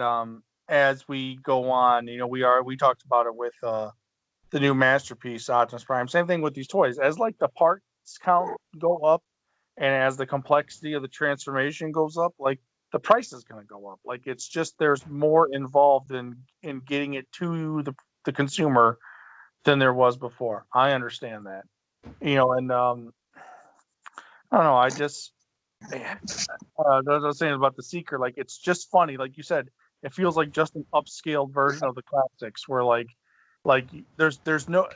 It's almost like when you do the Dinobots. There's no other way to transform a Dinobot. They can't reinvent the wheel. Right. You know what I mean? There's no way to hide it or make the tail split a certain way. They're never going to do like a snarl. They're never going to do a snarl where he has like he has the Stegosaurus tail hiding in his chest, and it's a parts forming thing, or it's a false tail that they bring out during transformation. Yeah, no, agreed. I mean, you look at like the Power of the Primes ones, and you look at Power of the Primes, you look at Gigapower, you look at Fans Toys. They all work the same because there's only really one way to do those characters. I don't know if there's one way to do them necessarily. I think that a lot of what we view it is, or a lot of what we view is, this is how this character should look based on that original G1, right? This is how that character should be. This is how it should transform, and things like that. And some work really well for that, and some could probably use a change here and there. But I think that's more of what it is that kind of that nostalgia hit. Yeah, I mean, they tried to change it up big time in 2006 when they did Grimlock, and they had him transform almost exactly opposite the way of G1, where instead of the head folding it back, getting the wings, you had his head become his feet, and you completely lost that Grimlock silhouette that you grew up with. I didn't mind the classic Grimlock at all. I think that what it was hearkening back to more than anything else was, like we were talking about earlier, it was the Pretender Grimlock.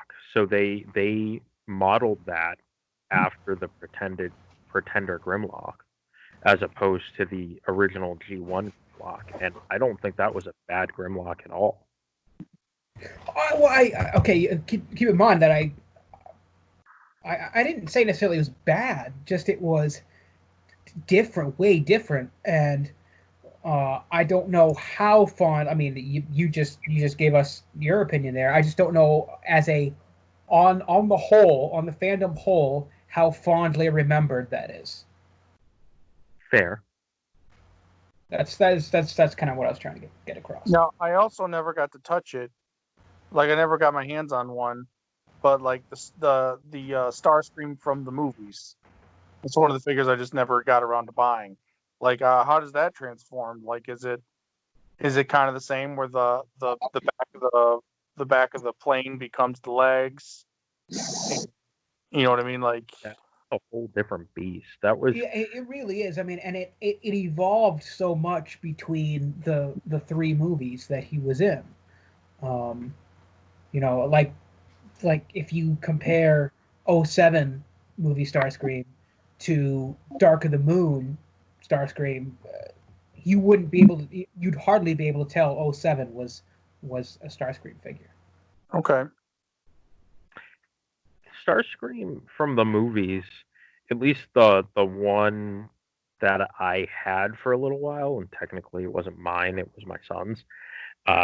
He reminded me more of almost like Silverbolt in that the robot mode is there, but it's stuck underneath and basically a robot with a jet on its back. Yes. Yeah. Now, once you got into Dark of the Moon, that deluxe, you actually had a robot integrate into the jet mode and become not only a very convincing representation of what you saw on screen, but also a very convincing representation of an F-22, which is why I have the studio series Starscream, because it's just an upscaled version of the Dark of the Moon with a couple extra bits on it, and it is as good. I think, you know, it does stuff differently. I think it's almost as good as the leader class we got from Reveal the Shield. Was that Reveal the Shield that one came out? But yeah, it is. Those two are the best representations of the movie character. Now that like I still have I'm looking at him right now, the Optimus Prime from the first movie. Like, talk about a complex transformer. You know what I mean? Like, you're right. The movies are a whole different beast. It's just one of those, like, I don't know, like the Optimus Prime from the movie. The transformation was like nothing. Like, it wasn't even like akin to like the G1 toy. Yeah, and I'll tell you, they've done all these, you know, between third party and Hasbro releasing their movie masterpiece line. I don't think they needed to do much with the Prime there, because if Hasbro had just released the Revenge of the Fallen Prime with the Buster deco that Takara gave us, that's your masterpiece right there. I have one of the knockoff Buster Primes, and that thing is a piece of art. It's just so good.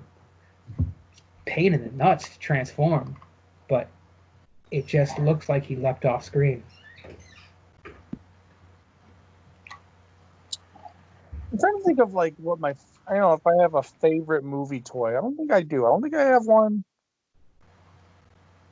Like, I don't think I have a favorite movie character. I kind of like the idea of the Jetfire, but I don't like him being an old man. So that's different. Mm-hmm. I think, you know, because at this point, you know, we're 13 years removed from the first movie, so you know, when you get up to numbers like that, you start to, you know, nostalgia starts to play a factor. And I think Blackout is one of my favorites. Ooh, he was a good one. Now, oddly enough, I'm selling my studio series Blackout, because I got them and I never opened them. I watched reviews and just never really. I bought them on site and then I watched reviews and I was like, this isn't great. I'm happy that I held on to him, sealed in a box because his value went up a little bit. I say a little bit, like it's now like $10 above retail, but it's that's not bad considering a lot of other movie stuff you can only sell for about half of what retail was now, with some exceptions, of course. But I think what I want to do is after I sell this guy is look into the Wei Zhang Hide Shadow, which is the oversized, improved Studio Series Blackout that essentially one was really cool. Yeah, I mean it turns into the most massive helicopter I've seen. It looks like a radio controlled hide. It's crazy how big that thing gets. What do you guys like? Do you guys like kind of what they did with Grimlock in the movie? Okay. I didn't watch anything after Dark of the Moon. I was out. And I kind of envy you, Dustin, for that, for, not seeing anything else after that. I was not a huge fan. Now, I say that, and I still drank the Kool-Aid and bought almost all the Dinobots in their Skittles colors. Just almost. Say again? Just almost. I didn't remember when that came out, that weekend that came out, because it was all supposed to be out on the Saturday, and you were supposed to be able to go to any store and get everything. Yeah, the reason why I say almost is I only got I got Grimlock, Swoop, Snarl, and the one who was the Spinosaurus. That was Slash, yeah.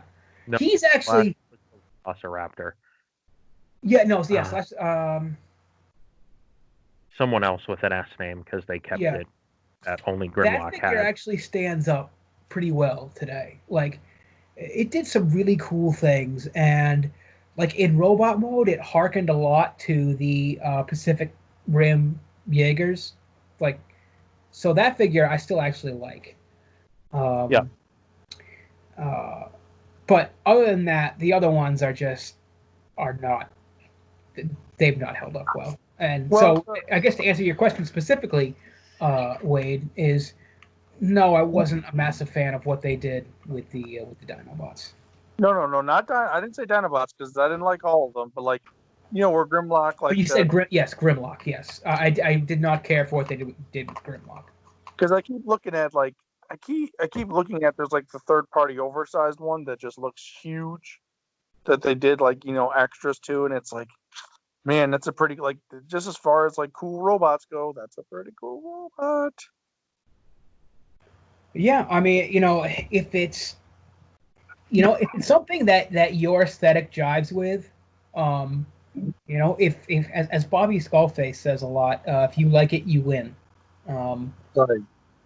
And I wholeheartedly agree with that. So I don't, based on, because I watch reviews for almost everything, whether I'm going to get it or not. Yeah. And reviews seem really solid on that Wei Zhang Grimlock there. And yeah, if you're into how he looks, turn into a big spiky robot that turns into a interesting representation of a T-Rex-ish thing, then yeah, do it.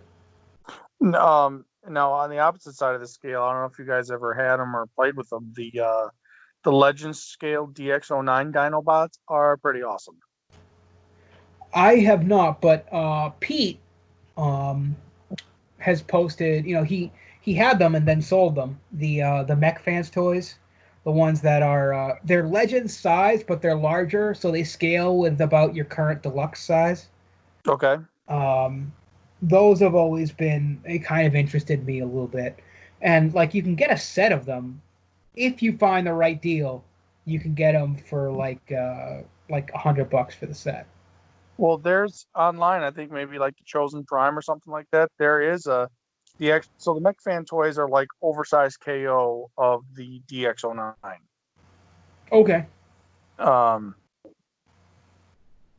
want to say DX09. But there's actually a or DX11. There's actually a DX11 gift set of the 5 Dinobots. I think it's like $120. I think the next thing that I'm gonna go after. So I haven't talked about it on the podcast at all, but I had a nightmare of an experience with Galaxy Meteor, Make Toys Galaxy Meteor. I don't know. Did you ever read any of the stuff that I posted about it in the group chat with? I may have. It's probably Galaxy Meteor is what the Tetrajet Starscream or the big, not Tetrajet, the other one. Yeah. I mean, it's essentially it's Cybertron. It's Cybertron Starscream, the kind of an MP version. So in kind of cliff notes, what happened was I got him with a busted leg joint, because for some reason the second run they made of him, like 85% of that second run had problems with either the leg joints or the arm blades not being able to deploy. Okay. So first one, just the ratchet joint was gone completely in one of the legs. Second one, the ratchet joint was not gone completely, but could barely hold itself up, and both arm blades didn't work. Sent it back to TF Source. They, again, I'm using air quotes here, repaired it, and sent it back to me with now another portion of the leg that was broken. Sent it back a third time, waited a month to hear from them, and then they miraculously in one day sold out and couldn't do anything for me. So they gave, I mean, it was, I got a refund, but it's like I still, despite all that, I still kind of want the figure because it's just neat as shit, and I have every other representation of Cybertron Starscream. I went as far deep down in that rabbit hole as far as getting not only the actual Takara version, but also the Sona King Korean repack version. Okay. So I love the character so much. So I think that's my next. That's the next thing I'm gonna try to get after. I'm currently, my birthday's in a couple months. I'm currently working on the wife for maybe helping me pay for a Hulkbuster. Ooh. Very nice. I'm gonna see how that works, but she thinks $1,200 for a toy. She thinks like $300 for a toy is a lot. So, I mean, to be fair, yeah, same. I mean, you all know my collecting habits, and the words masterpiece don't cross my lips very often. All right, well, let's be fair. What's the most you've spent on a bottle of liquor? $35. $35 for a bottle of liquor is the most expensive bottle you've ever bought. Jesus. Yeah. No, 50. A bottle of green chartreuse. Okay. I was gonna say, like, you bought something super expensive and then drank it, you don't have nothing to show for it. Yeah, no, I've never gone above 50. Okay.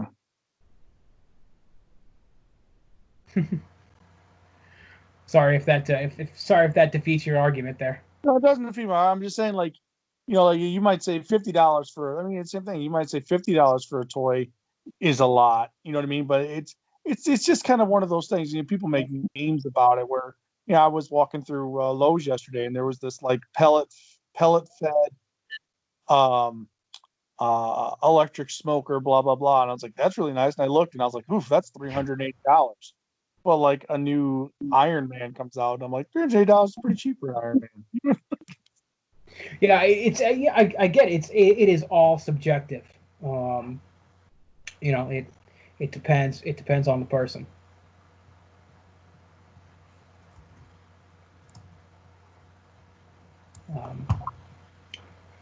So is there any other news or anything you want to bring up? Actually, sitting here, I just got an email.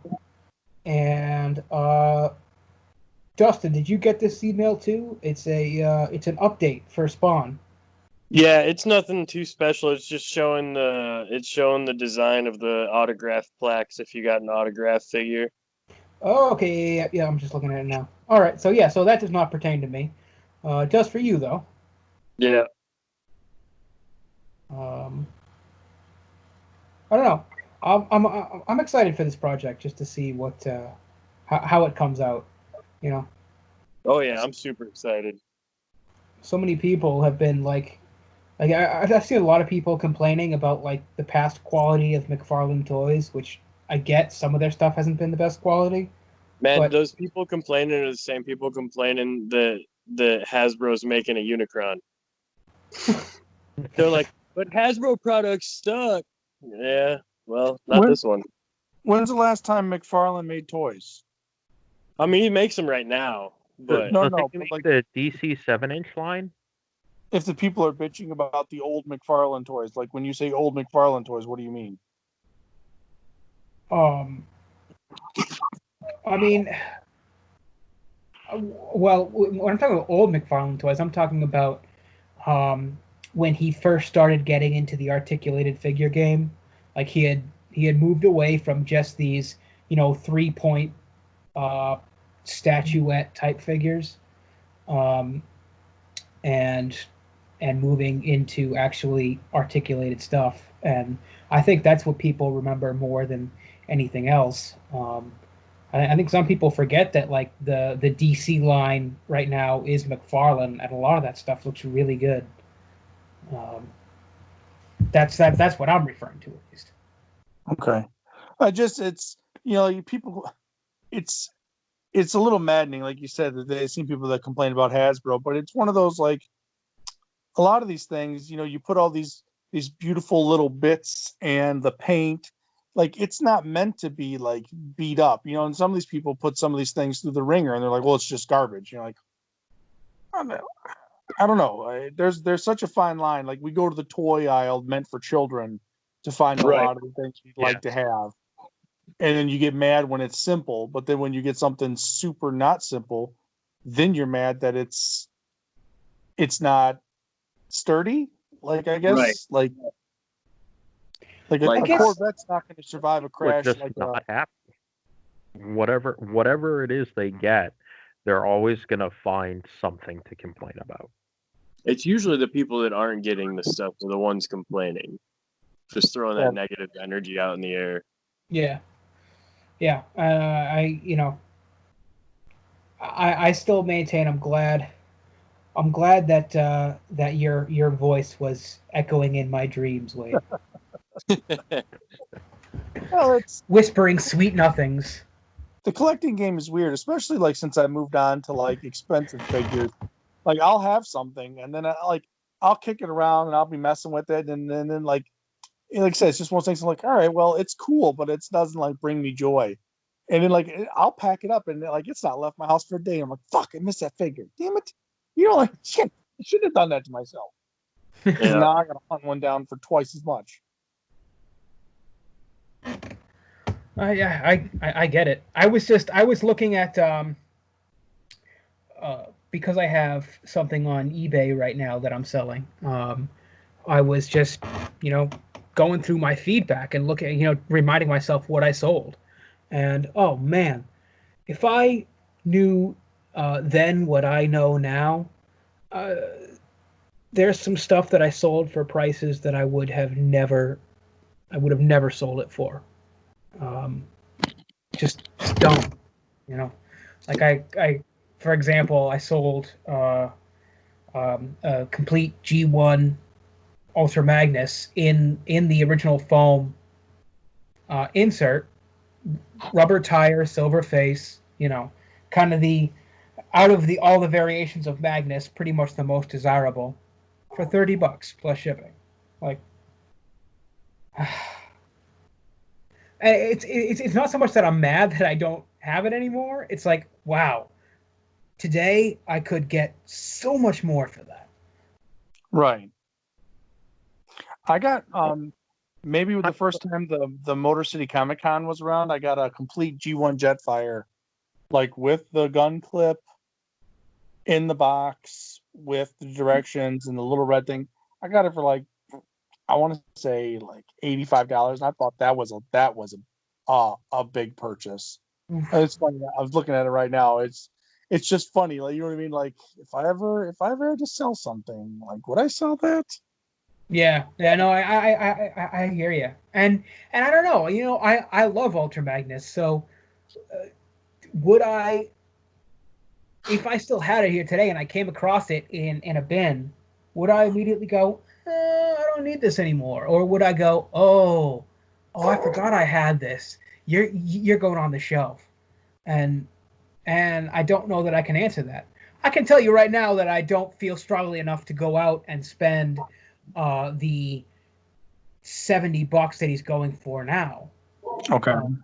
But if I still had him, maybe I would have hung on to him. I don't know. You've never got to mess with the Masterpiece Ultra Magnus? Oh yes, actually I have Lance. Back when he was in the Masterpiece game. He's a pretty cool one. I went over it. This was back when he was living in his. Was that a condo or an apartment? It was technically, well, it was a townhouse. Okay. But it's an apartment. Okay. So I was over, I think for a pay-per-view, and we sat down and Lance just plopped this big ass thing down on my lap and said, "Here, play with this," and I was just like, "Whoa!" And then I let him play with Ultra Magnus. Buzzing.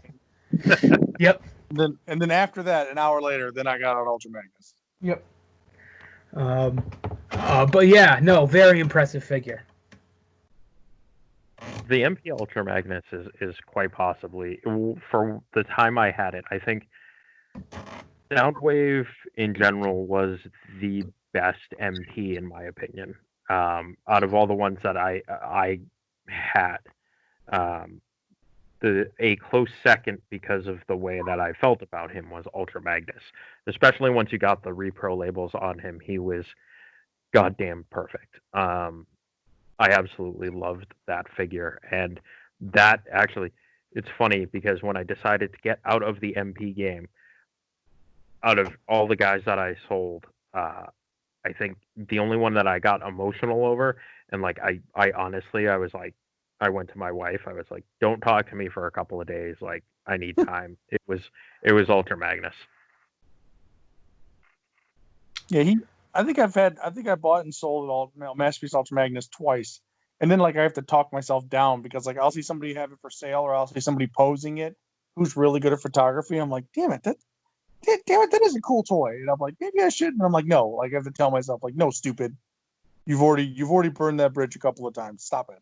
Like, it's funny how we all have that figure. Like, I don't care who you are. Almost everyone has that one figure that they've bought and sold multiple times, and then like you finally get it again, and you're like, why did I do this? Like, I keep buying it, I keep selling it. You're not even necessarily keeping track how much you've put into or made from the figure.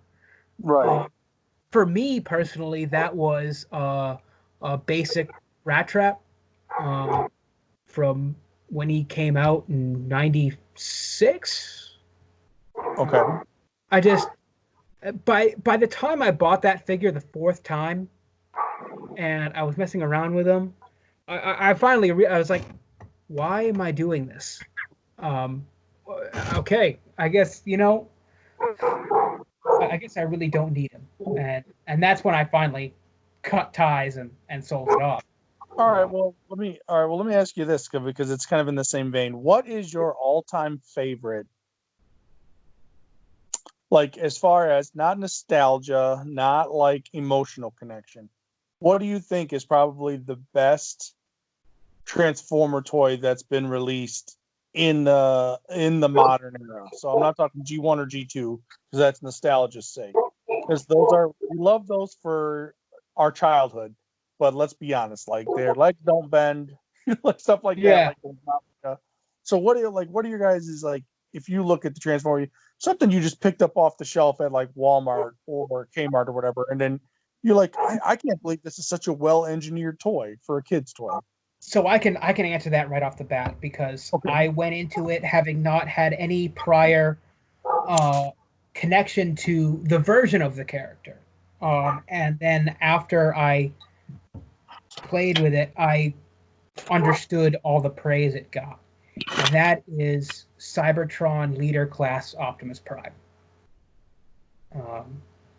It just all right. Refresh my memory. Which one's that? He's the one who kind of changes into the flying fire truck. Like he's got the kind of futuristic fire truck mode, and then you can fold his wheels around and give him like a jet mode, and he has like a base robot mode and then a super robot mode, and he can combine with Wing Saber and Leo Breaker. Okay. He's one of the sturdiest, most well-engineered primes that, not just primes, but figures from... You said that's the Cybertron Prime? Cybertron Leader Class Optimus Prime, yeah. Okay, I think I know what you're talking about. I'll say if we're talking about favorite primes, then not my question. My favorite prime probably is the fire truck prime. That was a beautiful thing too. The RID one? Fire Convoy. Yeah, that's the one that combined with Ultra Magnus to make God Magnus. Yeah, those like for some reason those toys were just like completely out of nowhere, but awesome. Yeah, I mean there was a huge engineering leap from Beast Wars to Robots in Disguise. We got a huge engineering leap there, and I don't know what exactly changed. It'd be interesting to do some research about that as to what changed. And but yeah, RID, you got some gems out of that line. Yeah, I mean all new molds. Like it was. Remember people bitching about Optimus being a fire truck, but then like you get your hands on the toy and the rubber wheels and how it all goes together, and there were no like corners cut. It looked like a real fire truck. Ultra Magnus was weird because he was like 3/5 legs and 2/5 everything else. Yeah. Yeah. But like that Optimus Prime, just like the regular robot was super articulate, and then the armor pieces went on like perfect. Like it was just. But also, you guys have to tell me. I get my lines so crossed up, so I'm gonna send you a picture of the Transformer that I think is, in modern times, I'll say the past 20 years, probably my favorite and the most well-engineered, coolest Transformer. And I got two of the same mold, but they're different colors. This thing right here, this thing right here is the tits. Like this, there is no. Oh yeah, I have that the depth charge version. Yeah, depth charge, and the original version of the mold is called. Is it Pterodive? Yes. Yep. Yeah. It's Pterodive. Yeah. Yes. Yes, he gets bonus points for wielding a goddamn trident. And between him and maybe my close second would be the Generations Rat Trap. Yeah, he's good too. He's very good too. Yeah, no, and let me just reiterate my choice was not for just primes, but like that's my choice for the past 20 years most well engineered figure. That's my choice. So how about you two, Lance and Dustin? If you had to answer this question, what would be your choices? So that's for like retail stuff, right? Like something you could go to the store and buy. Yeah, we're not talking MP3P. We're just talking like you or some bratty little 10-year-old. Either one of you could have picked it up, off the shelf. Right on. The Generation Springer. Okay. I have great things. You've never messed with one, Wade? I bought one. Listen, there is a cabinet in my basement that just has toys that I've bought and never got around to opening. And I bought one, and I had it in the box maybe, I'll say 3 or 4 years, and it was just one of those like, all right, well, I'll sell it. Like a lot of people seem to enjoy it, and it's not anything I have a hard connection to. So I think I sold it. I did sell it. I just don't. I sold a mint and sealed box, $30, $50, whatever it was. Yeah. Both him and his remold of Sandstorm. Just two fantastic figures, especially if you really enjoy Nick Roche. Art style, like, because it just jumped off of Last Stand of the Wreckers. Like that's, it is an amazing figure. And like, when I had my first skin removal surgery, I had about 50. I had almost the entire IDW line, like, bought and saved up. I just never opened. So I had like 3 killer weeks of just opening new toys and playing with them. Nice. Let me ask you guys now. There's always in our collecting. There's always the age-old adage that when you have a triple changer, one of the modes is going to suffer for the other two to succeed. Was there a mode that was garbage out of the 3 of them? Not really, no. That's what's so impressive about it. All the modes were good, and that's why it was so damn good. Is like every mode was great.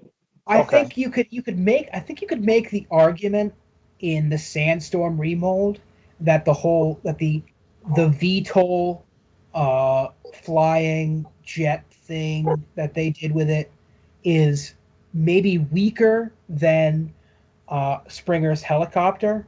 Okay. But that is me nitpicking. Like that is me trying to find something wrong with it. Okay.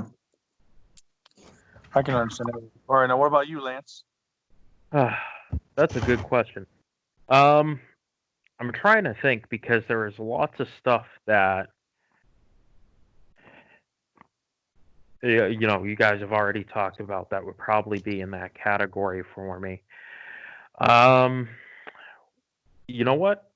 Because I'm an army builder, I'm gonna go with not the first edition, but just the regular run-of-the-mill Viacon from Transformers Prime.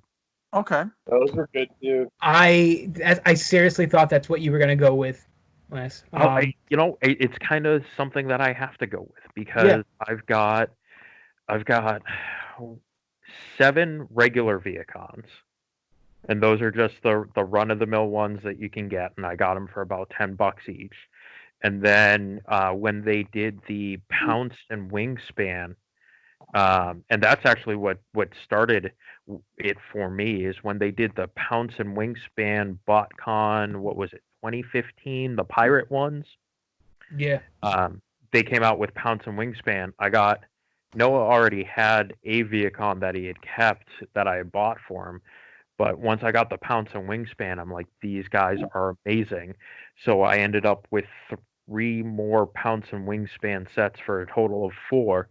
And then I was like, I need the regular Viacon so that way I can build my army, so that way I can have like different combinations of teams and stuff like that, because why not, right? And I ended up with 7 so far. I haven't gotten the 8th one that I need yet, but that's because I'm being super cheap about it. But where Nate and I used to go to a comic book store down in Cambridge, right? It's in Cambridge? Somerville, but close enough. Somerville, okay. But we used to go to a comic book store down in Somerville, and when I got into the Viacon kick, probably 5 out of my 7 Viacons came from there, and I bought the place out of Viacons. I'll take your entire. They have a huge basement just full of Transformers stuff, and we know the guy that does the sorting and pricing for him. And I used to do the sorting and pricing. Well, used to, yeah. And I bought them out completely of all the Viacons that they had, which unfortunately was only 5. I'm gonna say that's my mold. It's a fantastic army build. I think the only mold that I have that comes close to that I've bought that I got repetitively was the classic Seeker Deluxe mold, and everyone went down that rabbit hole though. Yeah, a lot of. I mean, yeah, I don't know why I went down that rabbit hole, but yeah, I did that. I mean, granted, I didn't go as deep as you did, but I went out there. I mean, I got. I think you can. Yeah. Oh, damn. I got the Acid Storm and I forget what the other one was, but it's like you got the Botcon Rainmakers and the Cell and all that stuff, and I made sure to get the CHMS knockoff Sunstorm that was properly colored. So yeah, you have a few more than I do, but we're not that far off. No, I mean, there are only so many that came out because you get the original 3, right? And then you get the Coneheads. And then after that, it's, like you said, the Rainmakers, where you have to go buy Acid Storm at retail, and then the other 3 are BotCon. After that, the rest of the classic Seeker molds that I got happened to be just because of the Transformer subscription service wave that I was in, because I think I was in a couple of them, and that was, what did I end up with? I ended up with... Didn't you also get the 3-pack of the purple ones that were just like the generic soldier? Well, that's the, oh God, what's his name? I'm looking at him and I can't, Hot Link. There we go. That's Hot Link. The generic purple soldier guy is Hot Link, right? So which one's the lazy animator one? You know, like, isn't that Sunstorm? Isn't that the joke? Where they're like, who the hell's that? And like in the cartoon where an animator just colored him whatever color they had on hand. I think so. Character. It's very possible. I feel like that could be any of the other Seekers. Yeah, I thought that was like the big inside joke. Is like in one panel of in the Transformers cartoon, there's like an orange Seeker, and you're just like, the fuck is that? And like, I don't know. It's like some guy over in Japan's like, I don't know. Oh, I'm hungover today. So if this was a top 3 list, like of things, after coming after the most well engineered, what you said, I could easily say the 2 that I have collected a lot, where Lance Troop Army builds the Viacon. I'm all about Revenge of the Fallen, Skystalker. That little drone dude. Okay. He's just. You got the big guy that goes with him? Yes. Yep. In fact, I have 2 of him. Rat Mind Wipe. Mind Wipe. All right. Yep. And then after that is got to be Classics Jetfire, because I have almost every official incarnation of him. And I love that mold, and I grew to love it after reading the Stormbringer comic, and even did my own customized one based on that deco, and so that one has meant a lot to me. But that's, again, we're diving now into what nostalgia brings. Now, I would say it's older than 20 years. It's definitely older than 20 years. But the original Optimus Primal still holds up against any, like that thing. When I remember being, 10, 12 years old and getting that toy, and just the amount of like weapons they managed to stuff into this thing. So, yeah. The mace in the arm, and then the swords hiding behind missile launchers, like, and like to this day, like I'm looking at the one that I have had since a kid. Like, it's tough to beat him as a toy. He's still really, really good. Yeah, a lot of the Beast Wars stuff. I mean, one of my favorites from that era is Transmetal Megatron, and I actually this past year I went out and picked up the Takara Metals version, the one that doesn't have gold plastic and won't fracture on a whim. You sneeze too hard in his direction. Pretty much, yeah. And then I guess if I were to round out a top three, I would say Chug Drift. Oh yeah, he's a really good one. I mean, that whole, like, we've never had a figure before that can two-hand a melee weapon. And it all stores. That big sword doesn't have to go hide somewhere. You know what I mean? Like, it all stores cleanly in the car. Mm-hmm. Yeah. It's just, great stuff.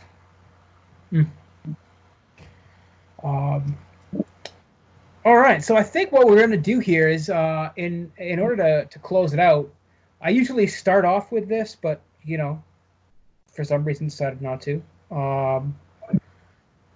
So let's just, how's everybody's week been? Lance, why don't you lead us off? You and I are in almost the exact same area, so pretty much what's going on here we're both dealing with.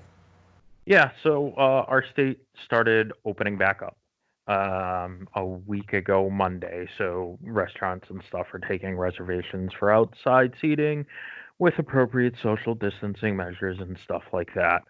I will be 110% honest, we haven't taken advantage of anything like that yet, because we're still technically in a stay-at-home order, so it's kind of weird that they're like, oh yeah, no, there's no stay-at-home order, or there is a stay-at-home order, but yeah, you can still go out. I think it's good to get some of the business back where you can. I think it's kind of at your own risk thing.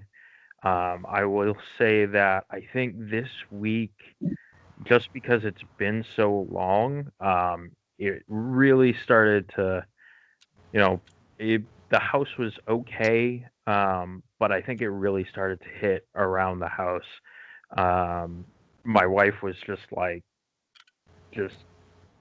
really in a bad spot for a couple of days, just mentally and whatnot, and it kind of got to that point where we were all like, all right, we're ready to be done with it. But it's not that we're done with the being safe. It's more like want to be done with the situation. And I'm glad somebody said it first, because these past couple of days have just been like, why am I? Why am I going? Like, what's the point of functioning? Yeah, thankfully I can still work. Honestly, if I weren't working right now, I don't know that I'd even know what day it was. Yeah.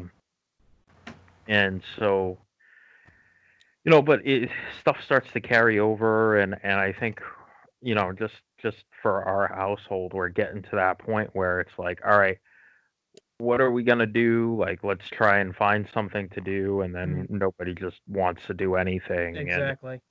And my dad, it's kind of funny because, like, my dad has just essentially just said fuck it. Like, he's now going to his friend's house once a week to work on, he's getting a band together with some of his old frat house brothers. He's now playing golf on Mondays again in his league, so he's done. Yeah. He's said fuck it, and I get it to an extent. It's still slightly worrying, but especially since he's technically in that higher risk category. Yep. But yeah, he said I'm done with this. Yeah, I think that's what a lot of people are feeling at this point. And I understand, obviously, like, being done with it.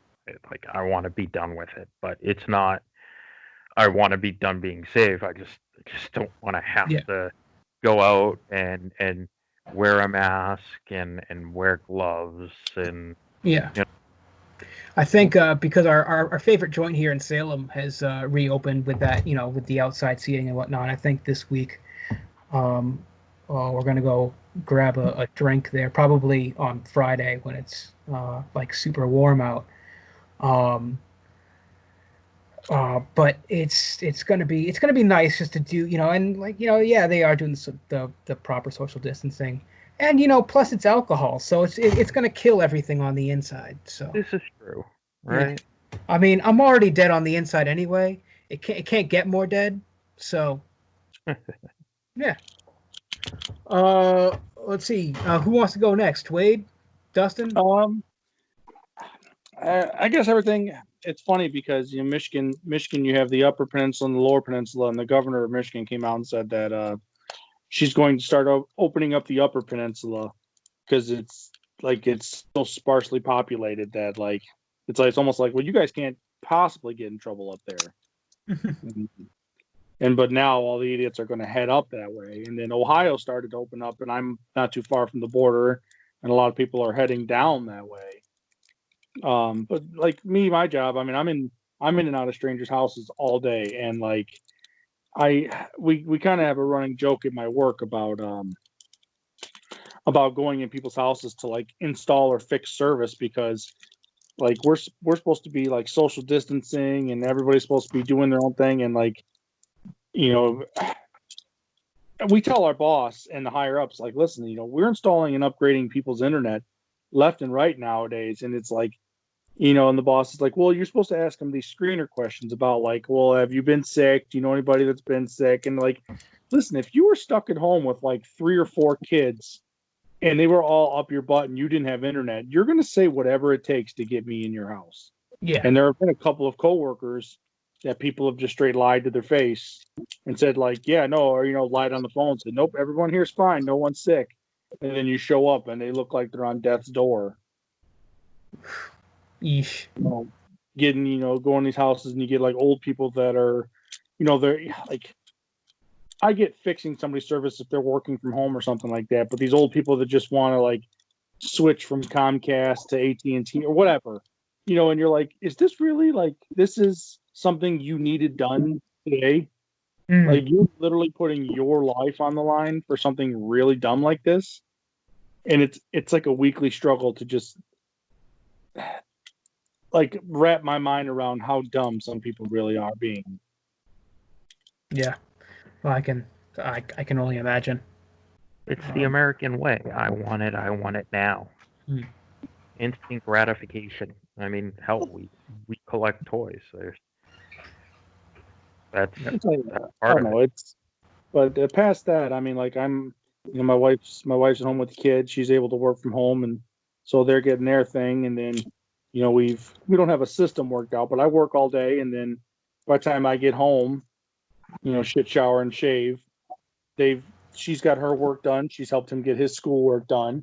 We eat dinner, we hang out for a little bit, and then my wife, we've kind of discussed on the side. She enjoys reading, so she might go start a book, and my kid gets to play Fortnite for a couple of hours, and then I'm at my own discretion with toys and the dogs and whatever else I want to do. And shooting the shit with some guys on the internet. Right, exactly. My wife says, "Go enjoy your call." Okay, thanks. Yeah, I'll tell you. I mean, thankfully I haven't gotten to the point where I forget what day it is, because I do have enough going on throughout the week. Between the one day that we go out shopping, for the week's supplies and food and stuff, and the Dungeons and Dragons game and the podcast. So like I have at least stuff going on that reminds me what day it is. If I didn't have any of this going on, I would be, I would be David Tennant going, "What is time?" Wibbly wobbly, timey-wimey. Yep. So Dustin, now that your restaurant is back in the swing of things, how's it going there? It's going good, man. The gym opens up Sunday, so pretty happy about that. That's the last thing I had to look forward to. Yeah. I got and you said that they're actually doing indoor seating in your joint, right? Just the 6 feet apart. Yeah, we can operate at 50% capacity though. So, and then you can only sit like 6 people maximum to a table. All the tables have to be at least 6 feet apart. Yeah, and that's the funny thing about that joint that I've talked about before, the Copper Door down in Salem. They're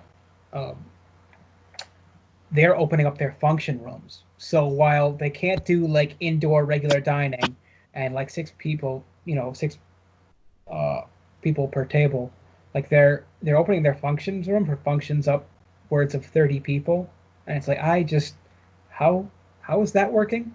Because it's not like they're massive function rooms. Yeah, be careful because some of the places, man, if the health department walks in there and you're not following guidelines to a T, they'll pull your license. Yeah. And they'll pull it like right now. Yeah. All right. Well, I'm glad to hear everyone's still doing well throughout all this. I think that's all we got for today. Anybody want to add anything else? No. No. Oh, Lance, are we doing a horse update? Anything you need to do from the wife? Yeah, I could. Do you really want me to go there? I mean, you could just tell us how many she's gotten in. Christ. In the last week, she's gotten between 4 and 7. And that is why Dustin got a wonderful, beautiful horse box, because I went to the dump. I was like, crap, I don't have any boxes. I looked around, and that horse box happened to be the perfect size. Dude, no, that was so good. My wife sent me a picture of it when I was at work today. She was laughing her ass. Was she like, what the fuck are you doing now? Yeah. Like, what did you order? Mind your business, bitch. Like, no, don't worry about it. Like, she sent me a picture of the box and then a picture of like a unicorn sticker with rainbows and shit on it, and then a bunch of laughing faces. That's awesome. Oh, I absolutely loved the picture. She ended up with a bunch of horses, and then I guess they started doing some of the Briarfest stuff already. So they did some kind of raffle thing or something. I don't know. But yeah, that's all from Horseland, I guess. And we definitely still have we definitely have a special episode scheduled coming up later this year where anyone listening will get a kick out of. Yeah, we're gonna have to figure out who from that hobby that we're gonna have on, because as much as I love my wife, she is very much one of those people that is, those people that can't joke about things that they like things that they like are so serious and so special to them. They're sacred. You can't make any kind of joke whatsoever. Cough, cough. Ryan Exum, cough, cough. Yeah, she's one of those. So at least when it comes to collecting horses. She's got no sense of humor whatsoever. So I'll have to figure out who we're gonna have on. I might talk to her about people that she would suggest. But yeah, we'll figure that all out as we get closer to it. All right. But she's not going to be upset that you didn't ask her? Oh no, I already told her I wasn't going to ask her. Like I was like, yeah, we're going to do a Briarfest episode. No, you're not going on. And she's like, why not? I'm like, because you're boring. No, I love you. Not because you're boring, but just like she is not. Like she's very, very hardcore where it can't be a joke. It has to be 100% serious all the time. And that's just not what we do.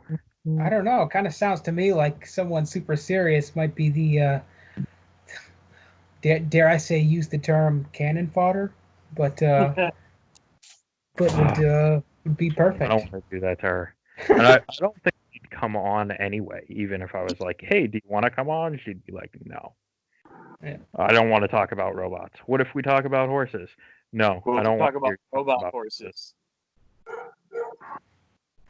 There's that one. What was it? Fucking Battle Unicorn or shit from fucking Beast Machines. And Yeah. Magnus Stampede. Yeah, I thought about getting that. They're cheap money on eBay. They're only like $35-$40 a pop. There you go. There's the one. Was the fucking the one horse dude from Beast Wars Neo? Mock Kick.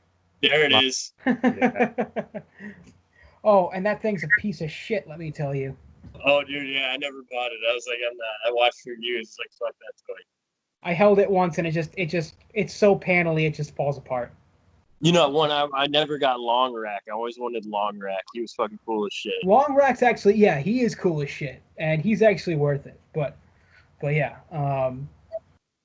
yeah, Mock Kick, yeah, fuck that toy. All right, well, I guess that wraps everything up then. Once again, to reiterate, we post this on YouTube, so we are beholden to the YouTube gods. So it always helps out if you give the video a like, leave us a comment. If you're kind of liking what we're putting out, drop a subscribe. It's free. Other than that, I am Nate Gleason, joined by Lance Johnson. Have a good one. Dustin Hayward. Fuck Mock Kick. And Wade Fry. I also like to party. For the BTW Podcast, thank you for joining us for our 11th episode. We will talk to you guys next week.